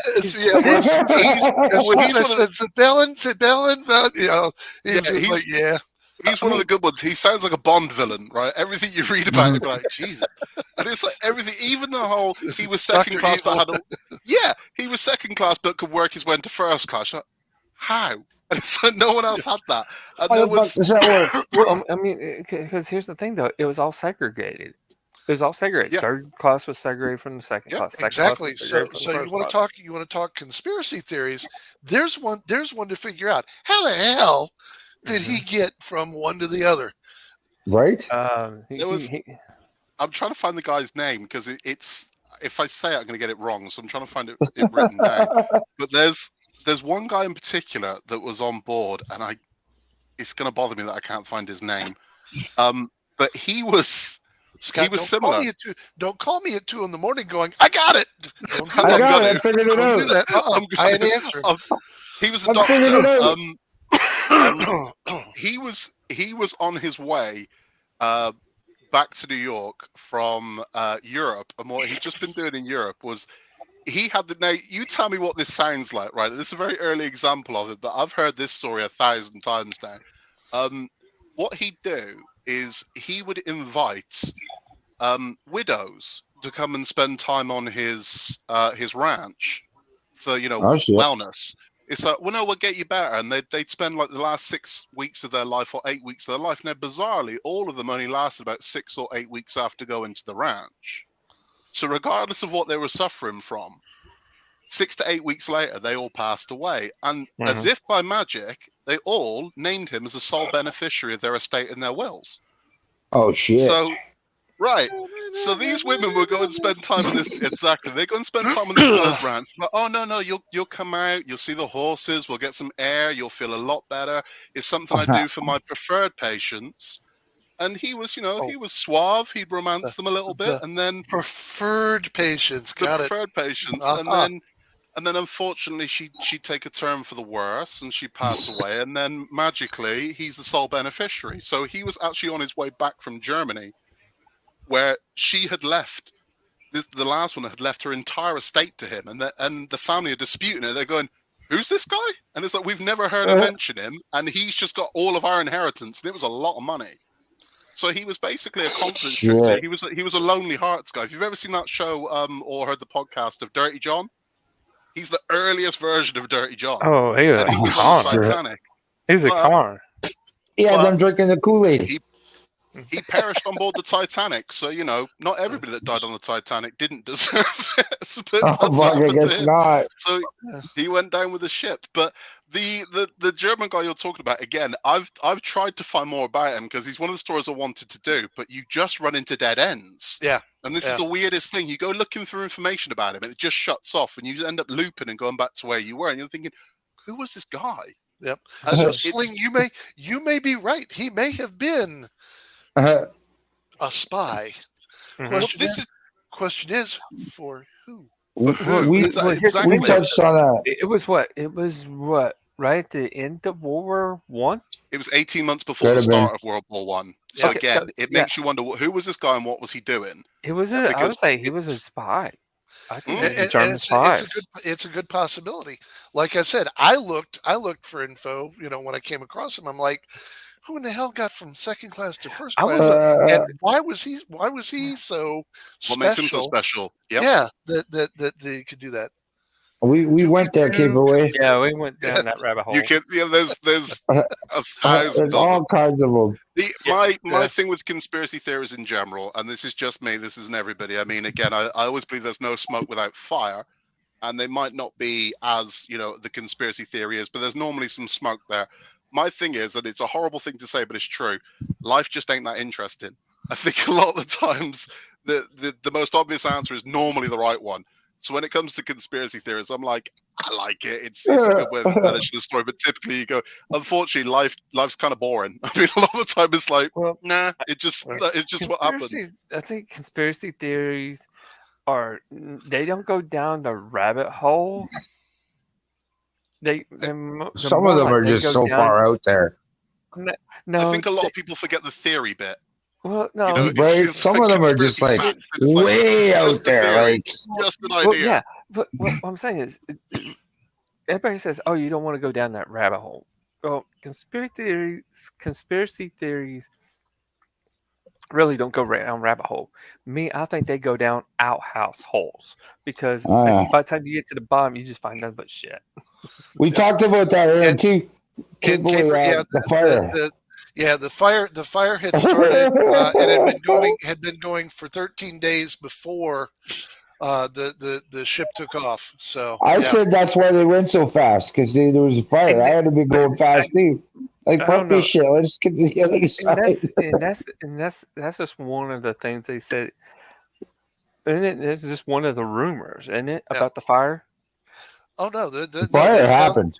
They found evidence of the fire. What the theory is, and I'm not sure if they've gone back and recreated it or whatnot, but the heat of the fire weakened the metal of now, whether it was the metal of the rivets, whether it was the metal of the hull itself. And keep in mind, none of those ships went out with only one metal wall. They went out with a dual hull, so that you had an outer hull and an inner hull. So if something pierced the outer hull, the theory is that the ship could stay afloat, no problem. and that's where you're talking about the water coming up and over, makes the difference. That's the area between the inner and outer hull, and those outer hulls were made hard as shit because they were expected they were going to take some bumps and thumps, and with that kind of mass, but when you apply that much heat to metal, the at the very least, maybe it did or didn't affect the outer hull that much, but it would have affected the strength of the rivets, and it damn sure would have affected the strength of the inner hull. Well, now here's the thing, though. Here's how I wonder, though. Okay, now the fire would have, if anything, I think the fire would have weakened the bulkhead more than anything. Now, Depends as far on as the where it actual, was, too. right, but here's the thing about the hull that I really don't see. You see, this coloration is on the side of the impact still was already weakened before. Well, here's the thing, though. If you think about it, that bulkhead won't get it. I mean, as much water as there is on the outside of that hull, and it's constantly moving through it, and the water was cold, that really the fire wouldn't have been able to.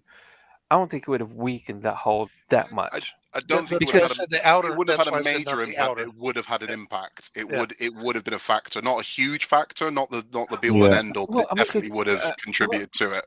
Well, I mean, here's the thing, though. Here's the theory. I'm saying that because you can take a paper cup, fill it with water, sit it in a fire, and the cup won't burn. True, but do this. Take 2 paper cups and stack them inside of each other and sit them down in water and light a fire in the bottom of that inside paper cup. That inside paper cup will burn. The outside paper cup will not. And that's what you're talking about is the fire. The inner hull was inside where the inner hull was, which was not in contact with the water. It was not protected. Right. Yeah. So, because I was gonna say, because the water would have took a lot of that heat away, but like you said, though, also that would have heat like an oven is also because you get the inner wall, the outer wall. It's almost like a double, double wall cup. You know what I'm talking about? A double boiler. No, you know how your cup, you got the what's that fancy cup? It makes the ice chest, the igloo.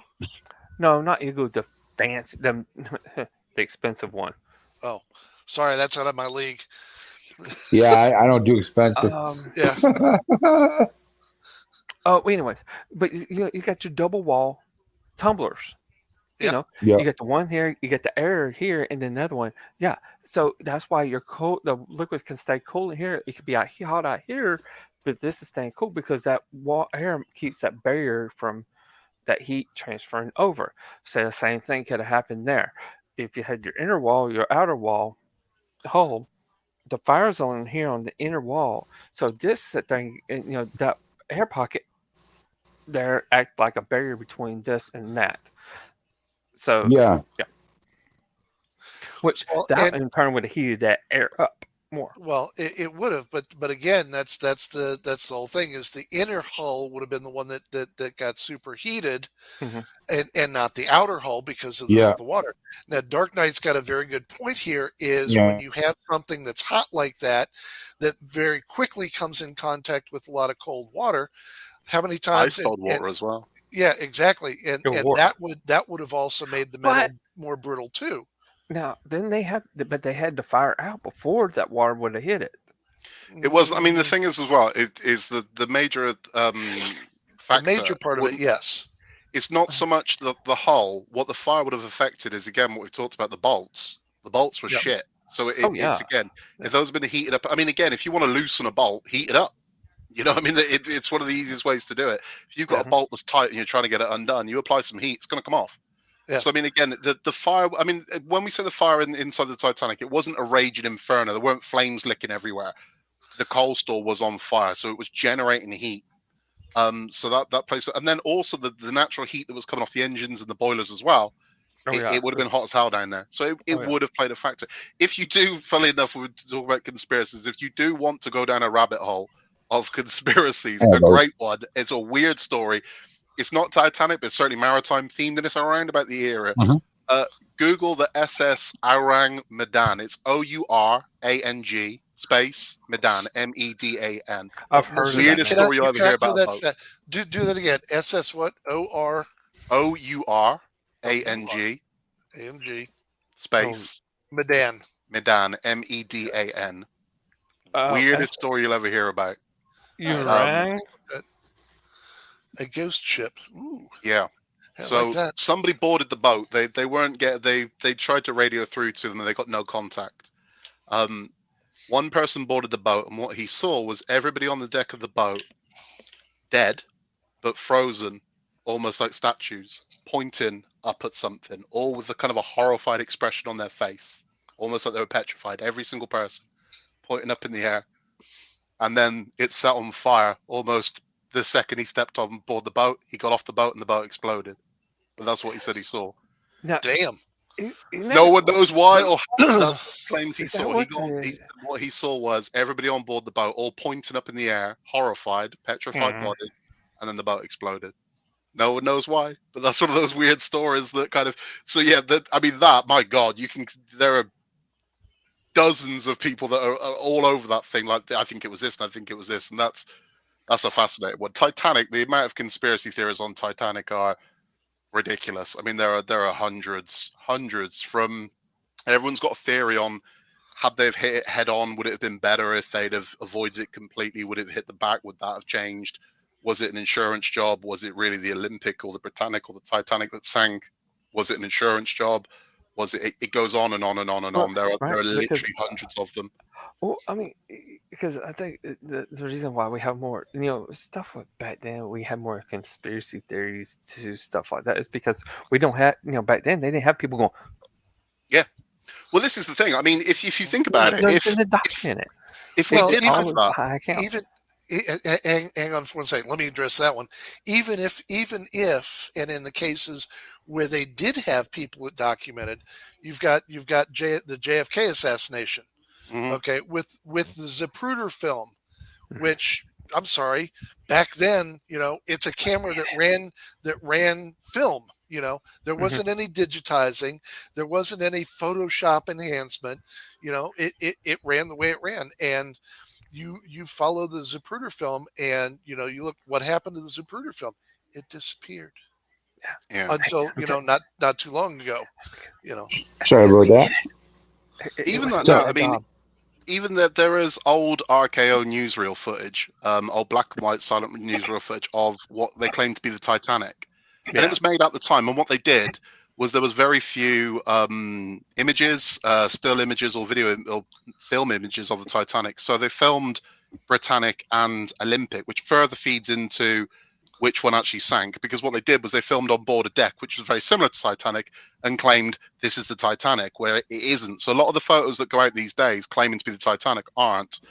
The other thing they did, which is where people get weird about the colors, and trust me, building this model, other people that are building it, there are people losing their minds about what color things were because no one knows. But there'll be old photos where they go, well, I can see the breakwater was black, and it's like, but it wasn't. It was white. And the reason why it's black in the photos is because the old photos were overexposed and the light was bad on them. They would blackwash these things so it would look good on camera and then hose that shit off. It was almost like a soot wash they put on. So it would actually, the old cameras would actually pick the images up. Yeah. So again, it's like, well, this was black on this one and white on this one. It's like, it wasn't. It was all white.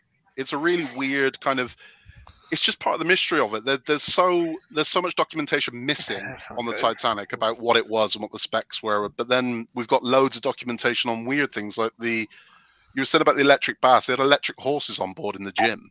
I had no idea what an electric horse was. I had to look that up. It's exactly what it sounds like. Yes. It's a horse you could sit on and ride an electric horse, so you could practice horse riding on board the Titanic. Like a mechanical bull?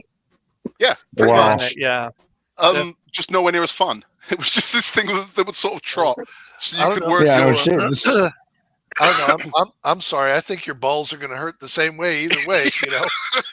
Mechanical bull, mechanical horse. You know, the Titanic gym at the time, and I mean, this is again when we talked about Titanic 2 earlier, where it's exactly the same, and I'm like, if the gym was the same, you get like, this is the shittiest gym I've ever been in, because it was things where we didn't really know much about.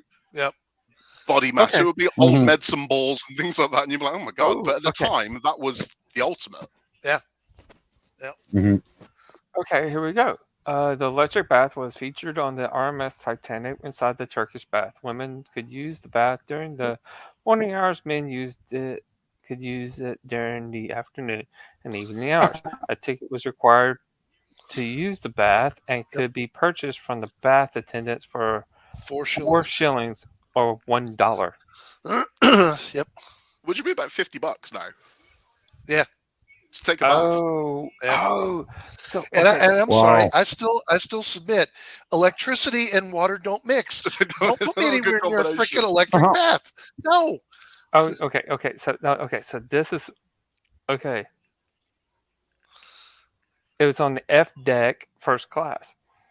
That's what the electric baths look like. Yeah, I'm sorry. Thing. No, that's too much like an iron lung. Well, no. That's like that thing Michael Jackson slept in, apparently. That's a weird thing. I'm good. I'm good. The oxygen tent. Nope. It would work by surrounding a person's body with intensely hot steam, which was surrounded to regenerate the. Okay, so it's almost kind of like what they have now. Dude, that's what we cook in now. Okay, right? That's an air fryer. Yeah, that's what we cook in. That's an Instapot. Okay, slide Herbert into the Instapot. We'll have Daddy later. I'll check on him a little bit. Yeah, it's kind of almost like what we have now, where you have the you lay in almost, it looks identical to it. Your head sticks out, but you lay, and what it is it actually there's when the lid raises, there's a rubber membrane, like a rubber membrane that's on top, and when it closes, the membrane goes over your body. And nice. And then what it does is it actually has water jets that goes through it and sits there and just goes over that water membrane. So you stay completely dry. But it just sits there and it's like it massages it. So I wonder if it's almost kind of like that. So if you got in that thing the wrong way round, you're basically being waterboarded. Yeah, no shit. Pretty much. It's the waterboarder. Yep. Turn it off. Yeah, turn it fucking off. waterboarder. Okay, but it only costs you $50. Let's see. Electric. That's messed up. I'm sorry now. And see again. $50 to get boarded, peeps. It's electricity and water together. No, these things don't go together. It sounds like some really dumb shit. Yeah, $50 to be nearly killed. Yeah, that's just like the fact that we have to have warning labels on shit now because some dumbass somewhere down the line washed their hair in the shower and said, "Hell, I'll save time. Let me go ahead and start drying while I'm in here washing everything else." Okay, are you all ready for another one? Mm-hmm. I don't know. I don't know. That was pretty dumb. It is not called an electric horse. Okay. It was actually called the electric camel. That's even worse. That's even worse. Who the fuck wants to ride an electric camel? Here you go. It was an exercise riding machine in the gymnasium that mimicked the gait of a camel. At 9:30, April 14th, 1912, Penny Pringle sends Carlson a note through Smithhells telling him to meet her by the electric camel as soon as possible. I'm sure he did. Yeah, I bet he did. Come meet me by the camel. I'm sure I've been to a strip club called the Electric Camel at some point. Right? That does sound like a strip club. Hey, there's the electric camel. The practicality of that on a boat that travels between the UK and America. Right? How many camel professional jockeys are going to be like, oh shit, how niche is that product? I just got to ride the electric camel. I mean, that's something we got to do. We get on this boat. Was it? No, That's a fantastic name. It just sounds like a euphemism for so much stuff. Don't go near him, kids. He's been riding the electric camel. Nope. Right, I'm going to get in so much trouble for this, but oh look, we are going to have a race today. Let us go on. Everybody get in a different one. Here we go. Chapter number 1 is around the track. Here we're going. Yeah, no, sorry. No, can't do Sorry, it. that's going to get me in trouble, but no. I wonder if it spat as well. That'd be cool. If the electric camel spit at you if you sort of pushed it by surprise. And that photo looked like something else that I am not bringing up. Yeah. Okay. She looked very happy, and that's all I'm going to say. All right. Now, is there anything else that would have been crazy as crap to look up on that? Oh, a lot. I'm not sure. I'm not sure we want to go down that rabbit hole. I don't think we can beat the electric camel and the waterboarder 3000. I think stick a fork in me. I'm done. You know? Yeah, that's pretty. What? Let's see. What other? What? You know, we were talking about when Scott was gone to fill time. We were talking about food and stuff. You know, yeah, we could talk about the cigars. You know. I did not have relations with that cigar.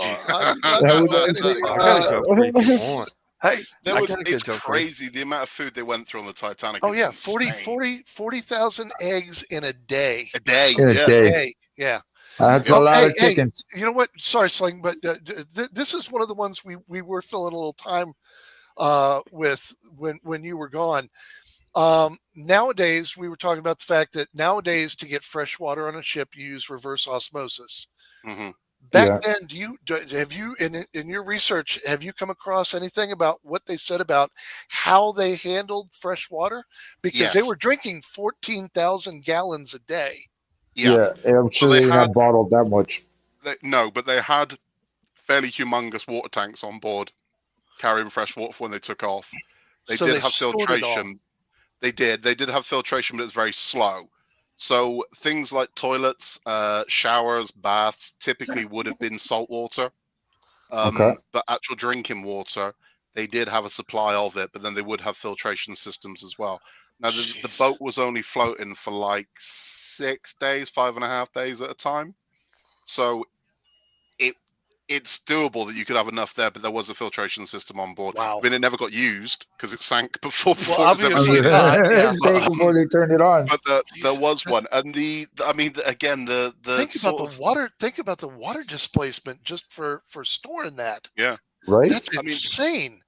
It is nuts.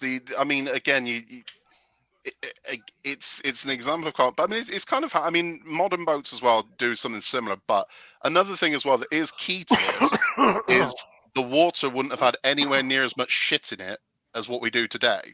Well, yeah, true. Because the ocean is, I mean, bordering on poisonous today, whereas back then it would have just been salt water.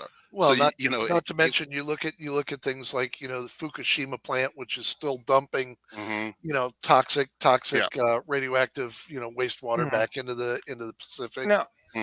That was before the atomic age. Mm-hmm. So.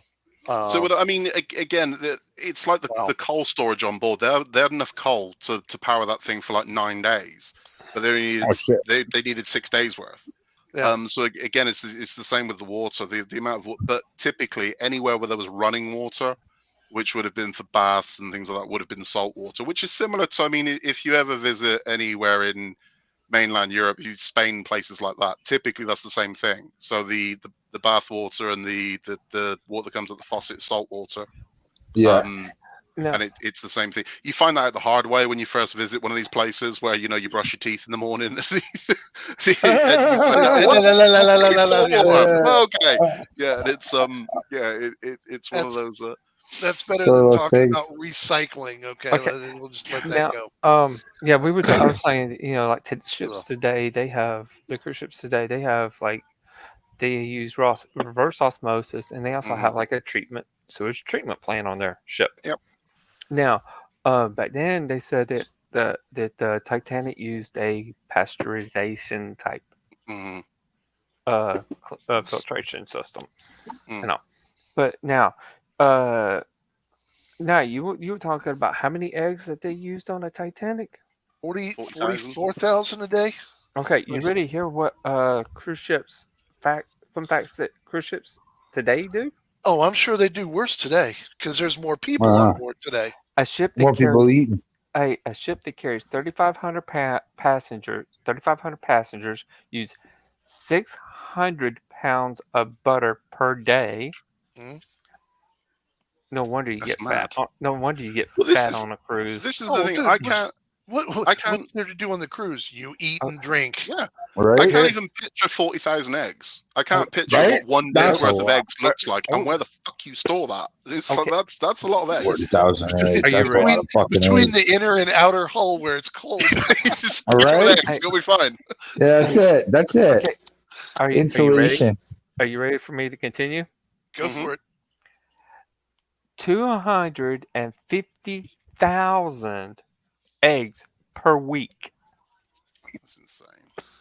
and 170,000 pounds of fresh fruits and vegetables per cruise.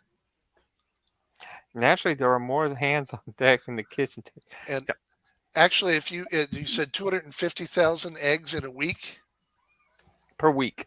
per week, okay. So if you divide that out by 7 days, that actually comes out to less. We're eating less eggs now than they were.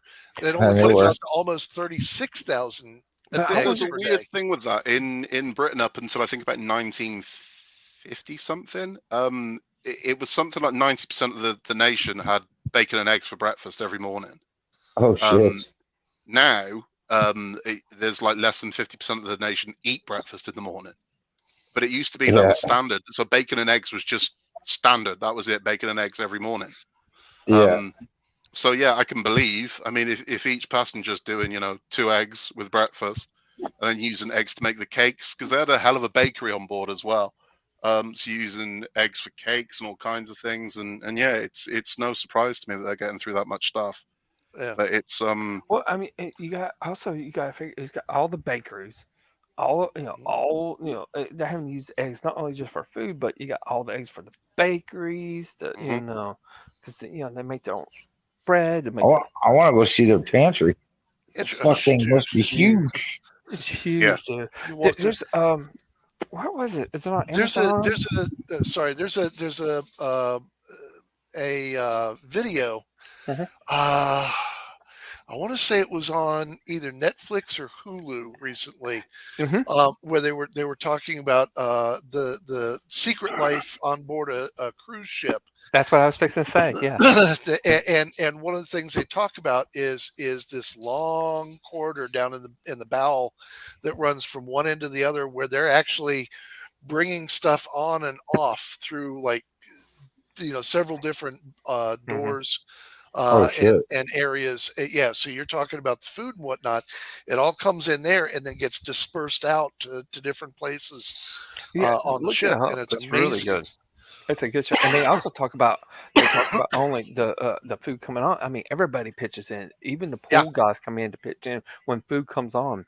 They show it lining up, and they show how they scrutinize the food that does go on the ship. Sorry.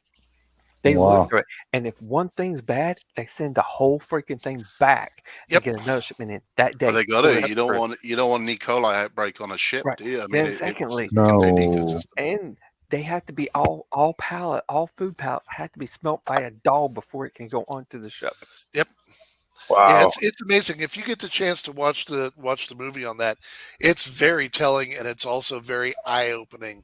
What goes on while you're wandering your little happy ass around the top of the ship, all of what goes on down underneath it. It's wild. It actually makes you think why, really what you pay for on a cruise ship is really not that much. Yeah. But what happens? Yep. Yeah. You can see what the menu was on the Titanic. That still exists. So that was part of the document. And the first class menu was insane. It was like a 12-course meal. Yeah, the kept coming. Yeah, the last meal first class had was an 11-course meal. Yeah. And the lunch menu that they rescued from the Titanic, their last lunch menu, went on auction. God, it hadn't been all that long ago. But somebody paid like $80,000 for it. And I'm like, for Just for the menu. a lunch menu, Fucking menu. for a menu, you know. Fuck. Screw that. If that's the case, let me go find some parchment paper and scribble a damn menu out. I'm left-handed, so you know it's gonna look like crap. You know, and I'll see what I can sell that for. The damn lunch menu you gonna pay that kind of money for? 80 grand. Yeah. Third crazy. class, where the staple of third class was tripe soup, which is basically just offal soup. So it was the shit left over from second and first class. Yeah. They make soups and stews. Yep. Throw it in a pot, away you go. Yeah, that's what you get. That's what you got fed. And it's kind of funny, Sling. You were talking about the bakers earlier. There was one baker that they claims he was in the water swimming for 2 hours before he was rescued. And they say that the only reason that was the case was because of the amount of alcohol he'd consumed before he went into the sea. He was an alcoholic. Yeah. And I'm like, okay. She was nice and limber. He's another one. He's got a good story as well, and some of the stories about him get kind of switched around. And it's a tough one with him because he admits that when it happened and he knew what was happening, he thought, I ain't getting off this boat. You know, it's a lot of people get off this boat before they let the chef get off. He drank like a fifth and a half. He decided, screw it, I'm drinking. So he went back to his cabin and he started drinking peppermint schnapps, is what he's drinking. Yeah. And he did that for about half an hour. And then he thought, you know what, I'm gonna do my job. So he left his cabin and he did the protocol, which was to stock the lifeboats with bread and biscuits, which is cookies. So he did. So as he'd make the journey to the lifeboats with his trays of bread, he'd put them in the thing, and then as he was heading back to the kitchen, he'd grab wooden deck chairs and toss them over the side. Because his plan was, once I filled this up, my ass is jumping over the boat, and I'm using those deck chairs to float on. So every journey he'd make, a couple more chairs from straight over the side, and this is what he did. He did this for a long time, and he kind of did his thing, and he thought, you know what, screw it, I've stopped the boats, I'm out of here. He then claims he jumped over the side of the boat, looking for the deck chairs and couldn't find them. He says he tread water for about 45 minutes before he found one of the collapsibles. Before then, he found a lifeboat, and they wouldn't let him on, and it was one that was already turned over, and as he tried to board it, they'd kick at him and punch him and get him off. And he said, fair enough. And he swam and he found a collapsible where he clung to the side of. So he was kind of in the water. I mean, he was in the water. His legs were in the water, but the bulk of him was out of the water. Now, there was the theory that because he was so drunk, his body temperature had regulated. But what's the more likely story is he was an incredibly fit guy. So he was kind of in the peak of his life. He would have been about 28 at the time. So physically, he was kind of at the peak he's going to be. He was very lean. He was quite muscular. He was healthy, with the exception of the fact that he liked to drink. He was a healthy guy. So they think that if anyone, he had the best chance of surviving that water physically of anyone else, which is why they think maybe he lived. Now, it traumatized the shit out of him. And this is before PTSD was a thing. So he never really spoke about his experiences on the Titanic. What he was famous for on the Titanic was making eclairs, chocolate eclairs, which was like a choux pastry filled with cream with chocolate. So that was his big thing. Hello? Yeah. So that was his big thing. Eclairs were we know eclairs. Oh yeah. So that was his big thing. He made these very intricate pastries. He'd studied in France with patisseries over there, and that was his big thing. And the only thing he'd ever tell his family about the Titanic was, and they'd always say this thing because they knew the joke that was coming, and they'd say to him, how did you know it was an iceberg? Because it was so cold. He said, because I saw a polar bear on it. And they said, you saw a polar bear? And they said, yeah. I said, and what did you do when you saw the polar bear? He said, well, I waved at him and he waved back. And that was all he'd ever say about the Titanic. And then when he knew his sort of time had come and he was close to the point where he didn't have long left, he thought, I should probably tell somebody what happened on that boat. And a journalist that had chased him for years for stories said, look, I'm ready to tell you what happened to me. And he told this story, and he said he was very ashamed that for half an hour he went and just drank. And he said it was a picture of his wife made him go, I've at least got to try and get off this boat.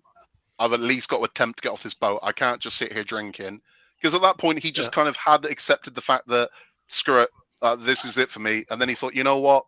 I've got to at least try, which is why he was throwing the deck chairs overboard. It's why he thought, right, I've done my bit for these people. I did what I was supposed to do. I've stocked your lifeboats with food. Now that's it. I'm all about me. And he was a big advocate of the life jacket. He said the life jacket was very impressive. He said when he hit the water, his head never went under. He said the life jacket was all this cork. He bobbed like a top. He said he couldn't have gone under if he tried, which made it hard to swim. But yeah, he did survive. I mean, but there are. I mean, it depends what version of it you hear, because I mean, there was this whole thing where he was so drunk that the water didn't kill him, which I don't think is the case, because there was a story here that was quite tragic about a girl that went out drinking with friends on Christmas Eve in Scotland, and called a cab. And she got some food from some van, sat down in an office doorway and fell asleep and never came home. So Christmas Day came and she didn't come home, and they thought maybe she'd been abducted or somebody had her. And it wasn't until the people went back to work on the Monday that they found this girl frozen to death in their doorway. But she was so drunk, she was kind of wearing just what she worn out that night to the club. She'd fallen asleep, and in Scotland where it was very cold and it had gone into the minuses, so booze didn't save her, it did the complete opposite. It regulates. I mean, we've all walked home drunk wearing, a t-shirt. It's snow on the ground. You're like, I'm fine, and off you go. Just because you feel fine doesn't mean you haven't developed this protection against the elements. You are getting hypothermia. You just don't realize it or care because you wasted. Yeah, so and that's the thing that I find hard to deal with that is the fact that they hypothermia will kill you in under an hour. So even if fully clothed, as they were, and it wasn't just one or two layers like we got on now, you had on your t-shirt, you had on your work shirt, you had on your server's jacket or whatever. Even with all that, that's going to be wet. And when you get out of the water, even if you all stick it in, like you said, your legs, you've still got that wind blowing across. And I will tell you from personal experience, when I was a kid, there used to be a creek that we would go play on that would freeze over in the wintertime. Now, being dumbass kids, we never bothered to check, how thick the ice was. We'd see it, the ice would be there for a day or two, and we're like, cool, let's go play. I broke through and fell through to my waist and had to turn back around. I had jeans on, socks, shoes, and underwear. I had to turn around and walk back home, which was probably about a half a mile from where this creek was that we were playing in. By the time I got home and went to get my jeans off, they were frozen. And that's the thing. We literally stood them up in the corner. I was freezing but laughing, at the fact that they were there.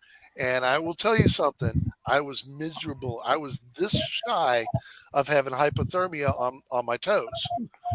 Because of what we did. Not the smartest thing in the world. I don't claim that we were the brightest crayons in the box. But, hey, back then we were kids. We played outside. We didn't have all this technology and all the other crap. So that's knowing and having been through something like that. And that wasn't as long a thing as he endured. No. I mean, this is the thing. Again, his version that he was in the water for 2 hours. No. There's no way he would have died. But again, I suppose time's subjective at that point. I would imagine a minute in that water probably felt like an hour. To him, he probably thought, "Shit, I've been in it for hours," and he probably wasn't. He's probably in for 10 or 15 minutes. But to him, it was probably, which is where it's going to get. And again, it's one of those things where everything with Titanic is you believe some.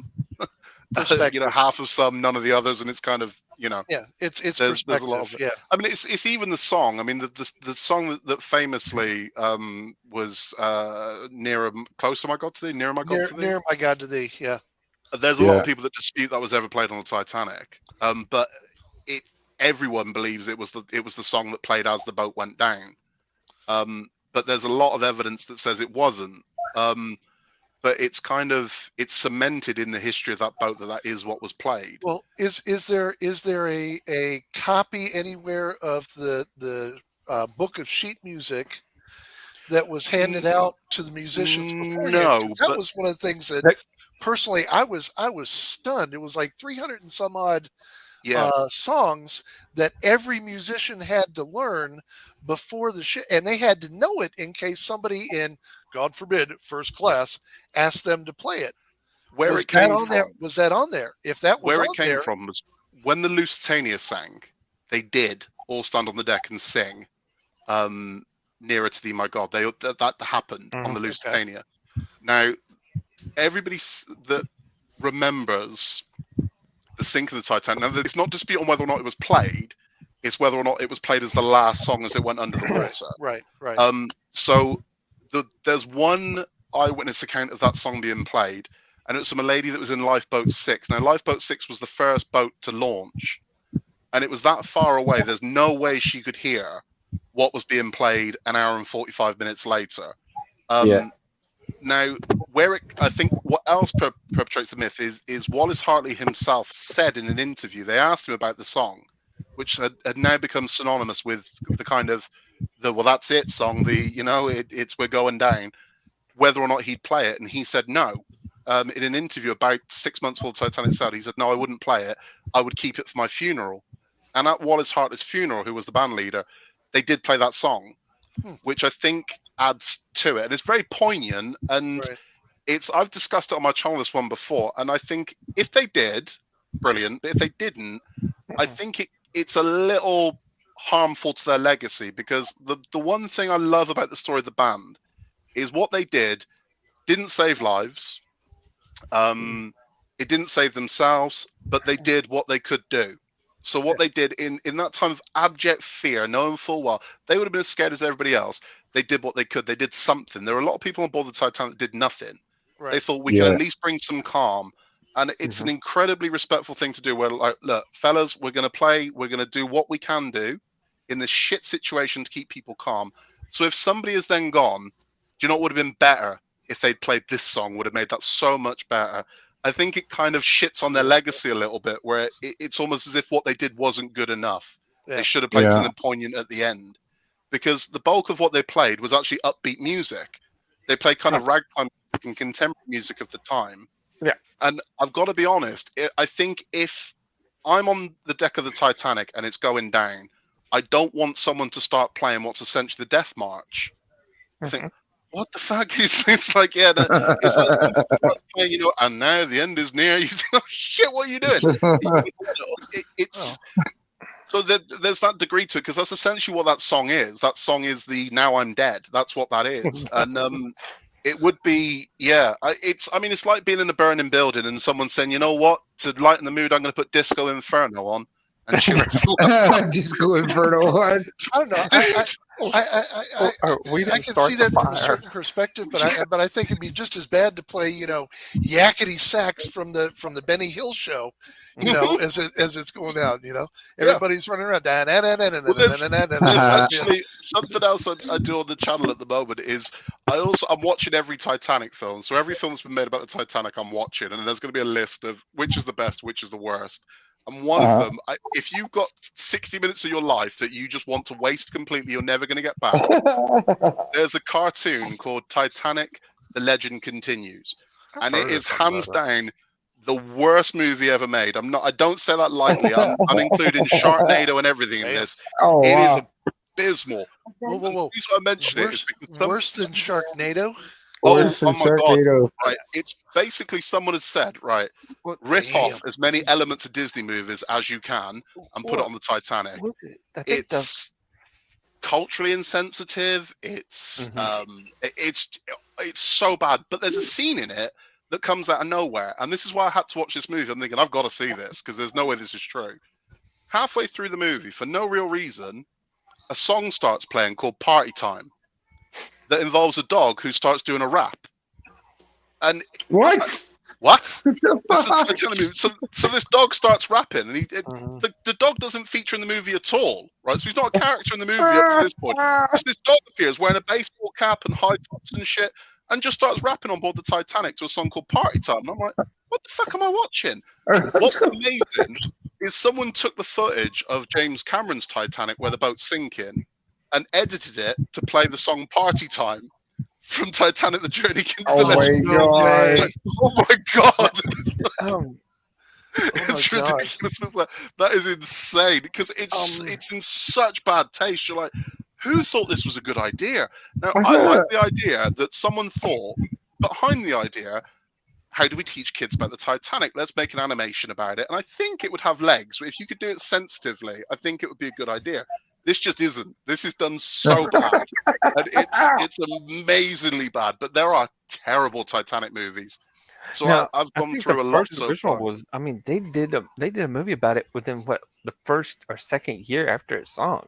They did one 6 weeks after it sank. Yeah. The first Titanic movie came out 6 weeks after it sank, and it starred a lady on board called Dorothy Gibson. She was on board the Titanic. Wow. It was a silent film. And she starred in it, and it was called Saved from the Titanic, featuring Dorothy Gibson. Wow. She's an incredible story of the Titanic. Her story is insane, but well, but that's like now. See, now that you're talking about specific people and the movies and whatnot. It's like the big question everybody always asks is Jack Dawson and Rose DeWitt, are they real people or are they fake? And the answer is you can't say yes or no because the answer is between the two. It's like Jack Dawson, may have been Jack. We don't really know. There was a Jay Dawson that was on the Titanic, but he wasn't an artist. It wasn't nearly that surprising. But now Rose, on the other hand, she was made up, but her character was styled after the lady named Beatrice Wood, who was an artist. And now you were talking about women that were breakaway. And rebellious. Oh, there's a good one, and I know you got some stories on that. I've got some two weird, funny stories about the '97 Titanic. One of them is there's a really bizarre link between that movie and the movie Frozen. Oh shit! Okay, wait a minute. Yeah. What? So the movie Frozen, there are two characters in it, Sven and Olaf. So you got Sven and Sven Nolav. Olaf was the snowman. The snowman, right? And Sven is, I believe, the reindeer. The reindeer, yeah. Yeah. Okay. So the two people that Jack Dawson wins his ticket off for the Titanic at the beginning of the movie are called Sven and Olaf. And that was where those names came from. So Titanic has got this very weird link to Frozen. So Sven and Olaf come from Titanic. And this one, and I'm sorry to do this to you, but once this was done to me, I've got to do this to everybody. This is going to slightly change the way you view that movie, right? So the villain of Titanic is Cal, the guy that she's been married off to. He's the villain of Titanic. But if you look at it, take a step back and look at it a different way, the real villain of the movie Titanic is Rose. Now, you think, well, no. She's right now. I'm all on board, right? Where young Rose, where she finds herself, and I don't want to live this life, and she spits in Cal's face. I'm for it. I'm there with her, right? However, you look at it all, right? So we go back to the very beginning of the movie. Now, Bill Paxton is about to go broke unless they find this diamond. This is what he's invested his whole life into. And it's not just about the money. I want to see the diamond. I want to see the heart of the ocean. I've got to see it before. And this is my whole life looking for this thing, right? Old Rose sees this on the news and she's like, you know what? I'll give him a call. So she gives him a call. Now, Old Rose could have said right there and then, told the story over the phone, right? This is what happened. But no, she insists that she be flown out to the boat. So on their dollar, Bill Paxton flies Old Rose out to the boat. So he flies her out there, and it's like, okay, now this is where it gets weird, right?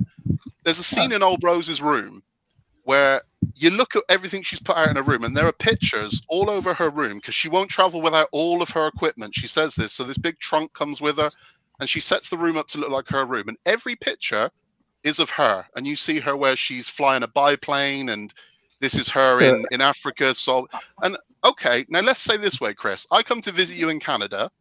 I'm staying in your spare room. You walk in, and I've set up 20 pictures of myself.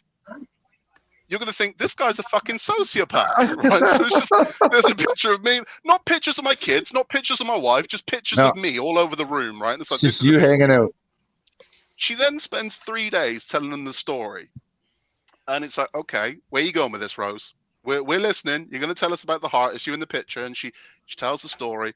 And then the big reveal happens when Rose has still got the heart of the ocean. Does she say to Bill Paxton, I know you've waited your whole life to see it. Here it is. You ain't having it. It's mine, but here it is. Your life's work. You've been looking in the wrong place. No, she doesn't. She throws it over the fucking side, right? Into the bottom of the ocean. So I get there's this whole thing of, I'm putting it back where it belongs. I get that. You could have at least told Bill. Bill, stop We wasting your showed the fucking guy. You ain't going to find it. Stop spending money trying to find this thing. It ain't there, right? But instead, I've wasted 3 days of your time telling you about a hookup I had 100 years ago. So after all this, Rose goes back to her cabin, and we assume she dies. She dies on board Bill Paxton's boat, which is going to be a logistical nightmare for him now, because he's going to explain why some old lady has just died on his boat. So Bill Paxton's not having a good weekend this weekend. We then see what we assume is Rose in the afterlife.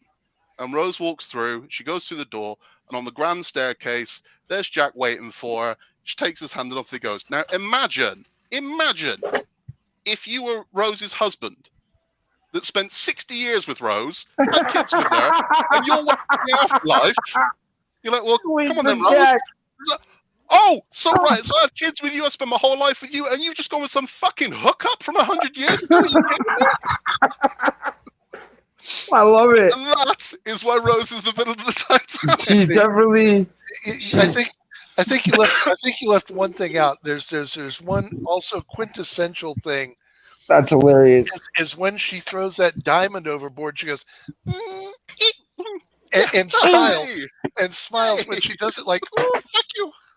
I know, it's the whole fucking thing. Paxton, fuck you, you'll never know. You'll still go looking for this thing.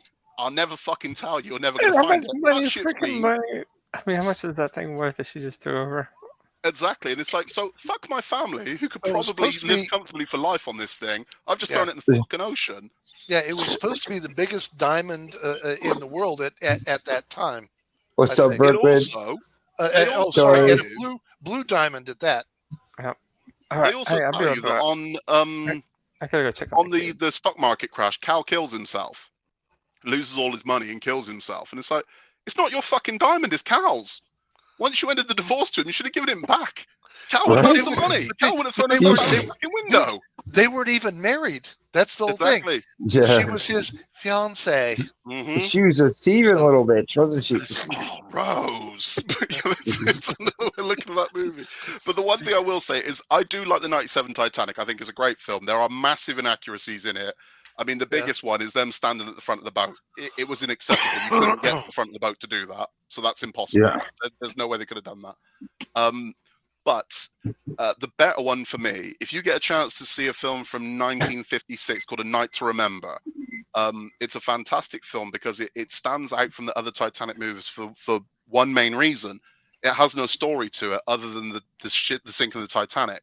So every other Titanic movie feels the need to have another story going on. Before and after story, right? Yeah. They tend to have a romance or a heist, or I mean, I've seen one where it's a ghost story.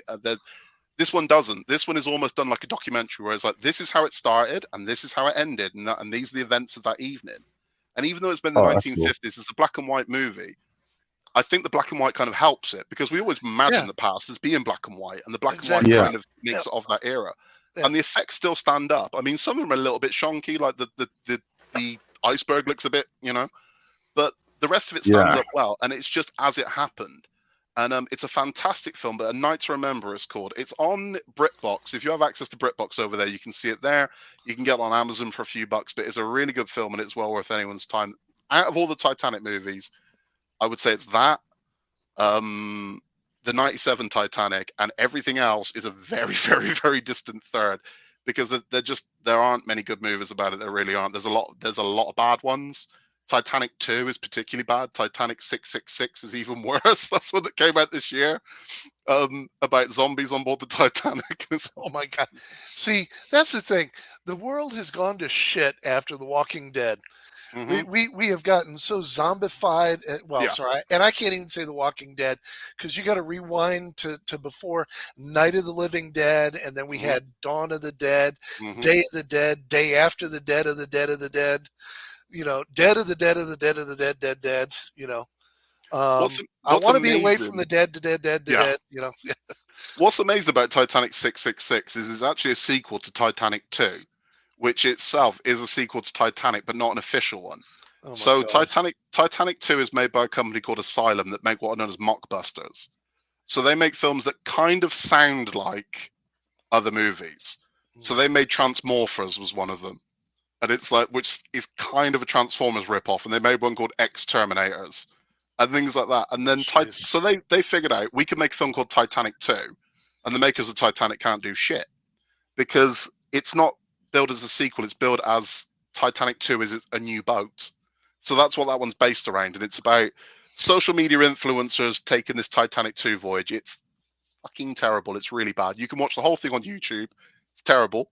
And then Titanic 666 is set aboard Titanic 3. And it's like, right, so what company sinks 2 boats and goes, you know what, we need to make a third one of these? So Titanic 3 is about the curse, and it's incredibly disrespectful because it's about the dead of the Titanic coming back and attacking the people on board Titanic 3. You're like, fucking hell! But it's it's bad. You know, it's funny. You were talking earlier about them thinking about after this whole thing happened, what can we do so that it doesn't happen again? And I was going to cut in and go, don't make another fucking boat. Yeah, stop making the fucking boats. That's the easiest way to do it. Stop making the fucking boat. And I mean, I get it completely that there's a market in a Titanic 2. But again, I wouldn't be getting on board the son of a bitch. I mean, fate loves irony, so it's like, and history repeats itself. I'm good. But again, I wouldn't go on anything like that. Like I said earlier, if they said, "Oh, we've made a Hindenburg exactly the same as the last one," I'm like, "Yeah, I'm good. I know how that shit panned out. I'm all right, thanks." That didn't work for them the first time. It ain't going to work the second time. Yeah, I'm okay. Here's the thing, though, on the new Titanic, like I said, it's going to be done. It's going to be done just like the original was. You'll have a first class, a second class, and a third class. And you have to pay first class, second class, and third class prices. And I'm talking about like what you would pay for a cruise today is about like third or second class. Yeah, not for me. and brother, here's what I'm going to say. You go on that cruise. You take your GoPro with you. You put it on your chest or you mount it up to your head. So as you're walking around, we can see what you did and you have a good time. And God willing, and the creek don't rise, you will come back to show us that footage. Me, I am not stepping toe one onto the gangplank of that sumbitch. I don't care. It ain't happening. No, thank you. We got enough problems with the more modern, cruise ships that are out there. None the least of which is, you got food poisoning. We had one that was out there for 2 months, longer than what it was supposed to at the beginning of COVID. Yeah. They came in because it started sweeping through the boat. And I'm like, well, who the hell thought that they could go out to sea and it wouldn't happen? And they're stuck on the shit. Now, I'm sorry. I can barely imagine all the different stuff to do on a ship. Wearing that out in a week, being on the ship, leave me on that ship for 2 months? Oh hell no! There's gonna be murders that come off of that boat. Yeah, I'm good. It's not for me. Nope. Cannot do it. That's crazy. And I damn sure wouldn't want to ride the current electric camel. No, thank you. No, I don't want to see what a new one looks like. See, that's got me interested. Now I'm no. That's where you hear, turn it up faster. No. So no way am I getting on that boat. It's got electric camel. Well, that does change things somewhat. Oh fuck! Gotta go for that camel. It's digital now. Oh, get the camel. Get me an electric camel and 40,000 eggs. Yeah, and what? And seriously, what are they going to do for the Turkish bath? Yeah, exactly. It'd just be a bath. No, thank you. You know, that's The electric I see camel. I see an episode of Saw coming off of that. You know, or the hostel. You know, stick Bob in the Turkish bath, and here comes the Texas Chainsaw guy. Well, that was the end of him. What's next? Actually, I think the electric camel. I don't see a Saw movie or anything like that. I see more of a movie coming off that more like be like, Yeah, there you go. Yeah, like a 70s porn or something. when Kathy rides the camel, it's like no. Kathy does camel. Fuck. Debbie does camel. electric camel's going wild. Two hump jump, Two hump jump. Oh, fuck. Y'all, you guys are great. Yeah, no. Nope. Let's see. What else did they have on the original we could talk about with that? Where the hell? That's what I tried to look up. I couldn't find anything. Oh no, there's no. Wait, let me find the thing, because I specifically went to find out stuff about First Class. All right, let's see here. 4 restaurants, 50,000 pieces of bone china, crockery. Yeah, see, you wouldn't have that nowadays. It'd be plastic, or no, you can't say styrofoam because everybody's against styrofoam nowadays. 2 libraries, like that would exist on a ship today. Yeah. No. Damn! Like, If you can get kids to read nowadays, I mean, come on, it would be more like 2 video game parlors. 2 iPads. There you go. There you go. Yeah. I mean, they do have libraries, but it's more like casinos instead. That's what I mean. On the new one, they put casinos on it. That would definitely be on it. Yep. 2 barber shops. Oh, here you go. A photographic darkroom on board. Turnaround Practical. substitute. 1 adult theater. Let's see here. A heated swimming pool. Okay, I'll buy that. Hot tubs. That you could use for $1. The Turkish baths for 4 shillings at a time. Here you go. The Titanic had its own Atlantic Daily Bulletin printed on board, including news, society gossip, and the day's menu. A first-class passenger would pay. Well, they get that now. They get that now. Yeah, what would you call that nowadays, though? Would you go to a website, and log into a website and see it? No, they send actually. it to, I'm sure there'd be a TV in your room where it would be kind of something broadcast to it. They do have the channel on the TV, but they still print. Like the paper. It would have their location, the day, the weather for that day, and whatnot is on that. So yeah. Yeah. So it's still do that. Well, see, in comparison, let me find it here. Where did I do my comparison? Because there's a comparison to the World Seas that talks about what they've got. Damn it. Oh, here we go. The Wonder of the Seas has 20 restaurants, 14 bars, 29 activities, and 2 other features for your enjoyment. Now, that's a little nebulous. I'm not quite sure where you go with that, but they've got a boardwalk. So, which is they've got a candy store, hot dogs. It's like walking the boardwalk. Pool and sports zone. Have they got water slides on it? Yeah. Hang on, I'll get to that. Central Park, which is like I said, where you can walk amongst plants and flowers, just like a miniature Central Park, and it's got restaurants, retail stores, bars, and artwork. That might be cool on a boat. Yep. The Royal Promenade, which is the main thoroughfare where you can enjoy bars and lounges, shop and grab a coffee.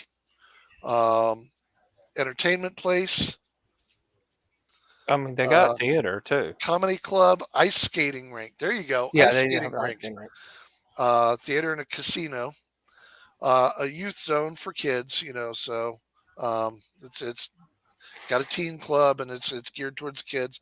And then you have the Vitality Spa and Fitness, which is a peaceful spa and salon with a diverse range of treatments available. A fitness center at no cost to the guests. I think they're winning out over a new Titanic. I'd say what they don't have: an electric camel. they've got all that stuff. That falls under the other treatments. Yeah, it's like you nearly had me. You nearly had me. If you said electric camel, I'd have been buying a ticket. Yeah. See, electric bath too. Don't forget. Yeah. Waterboarder 3000. Yeah, I'd be on board. If they had an electric bath, that'd be shocking.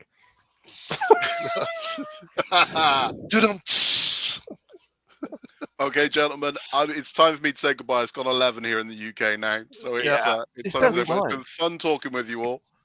Yeah, absolutely. 4 hours now, so yeah. Wow. Yeah, we're gonna call it. I gotta make dinner. You guys have been a real treat, like for real. I think we're gonna do this every Sunday. You guys are welcome to come out. I think next week we're gonna do video games like retro versus new age. Oh, okay. All that fun shit. If you guys want to be on board for that same time next week. I'm on retro. 80s kid. 80s kid. Oh, yeah. That's it. And we'll talk about the old stuff, the new stuff, and everything in between. You better find some younger kids because I think all three of us are going to be on the retro side. Oh, there you go. I like the Atari, the Commodore 64, the Atari. Oh, yeah. Yeah. Nintendo's my Pac-Man. Nintendo. Frogger. Fuck. Yeah. Oh, we Galaga. could go on, but we'll save that for next week, gentlemen. I appreciate you guys for thanks for having us. Catch you next time, all right? Yep. Thanks, guys. Bye. Thank you, gentlemen. Have a good day. Yep, you too.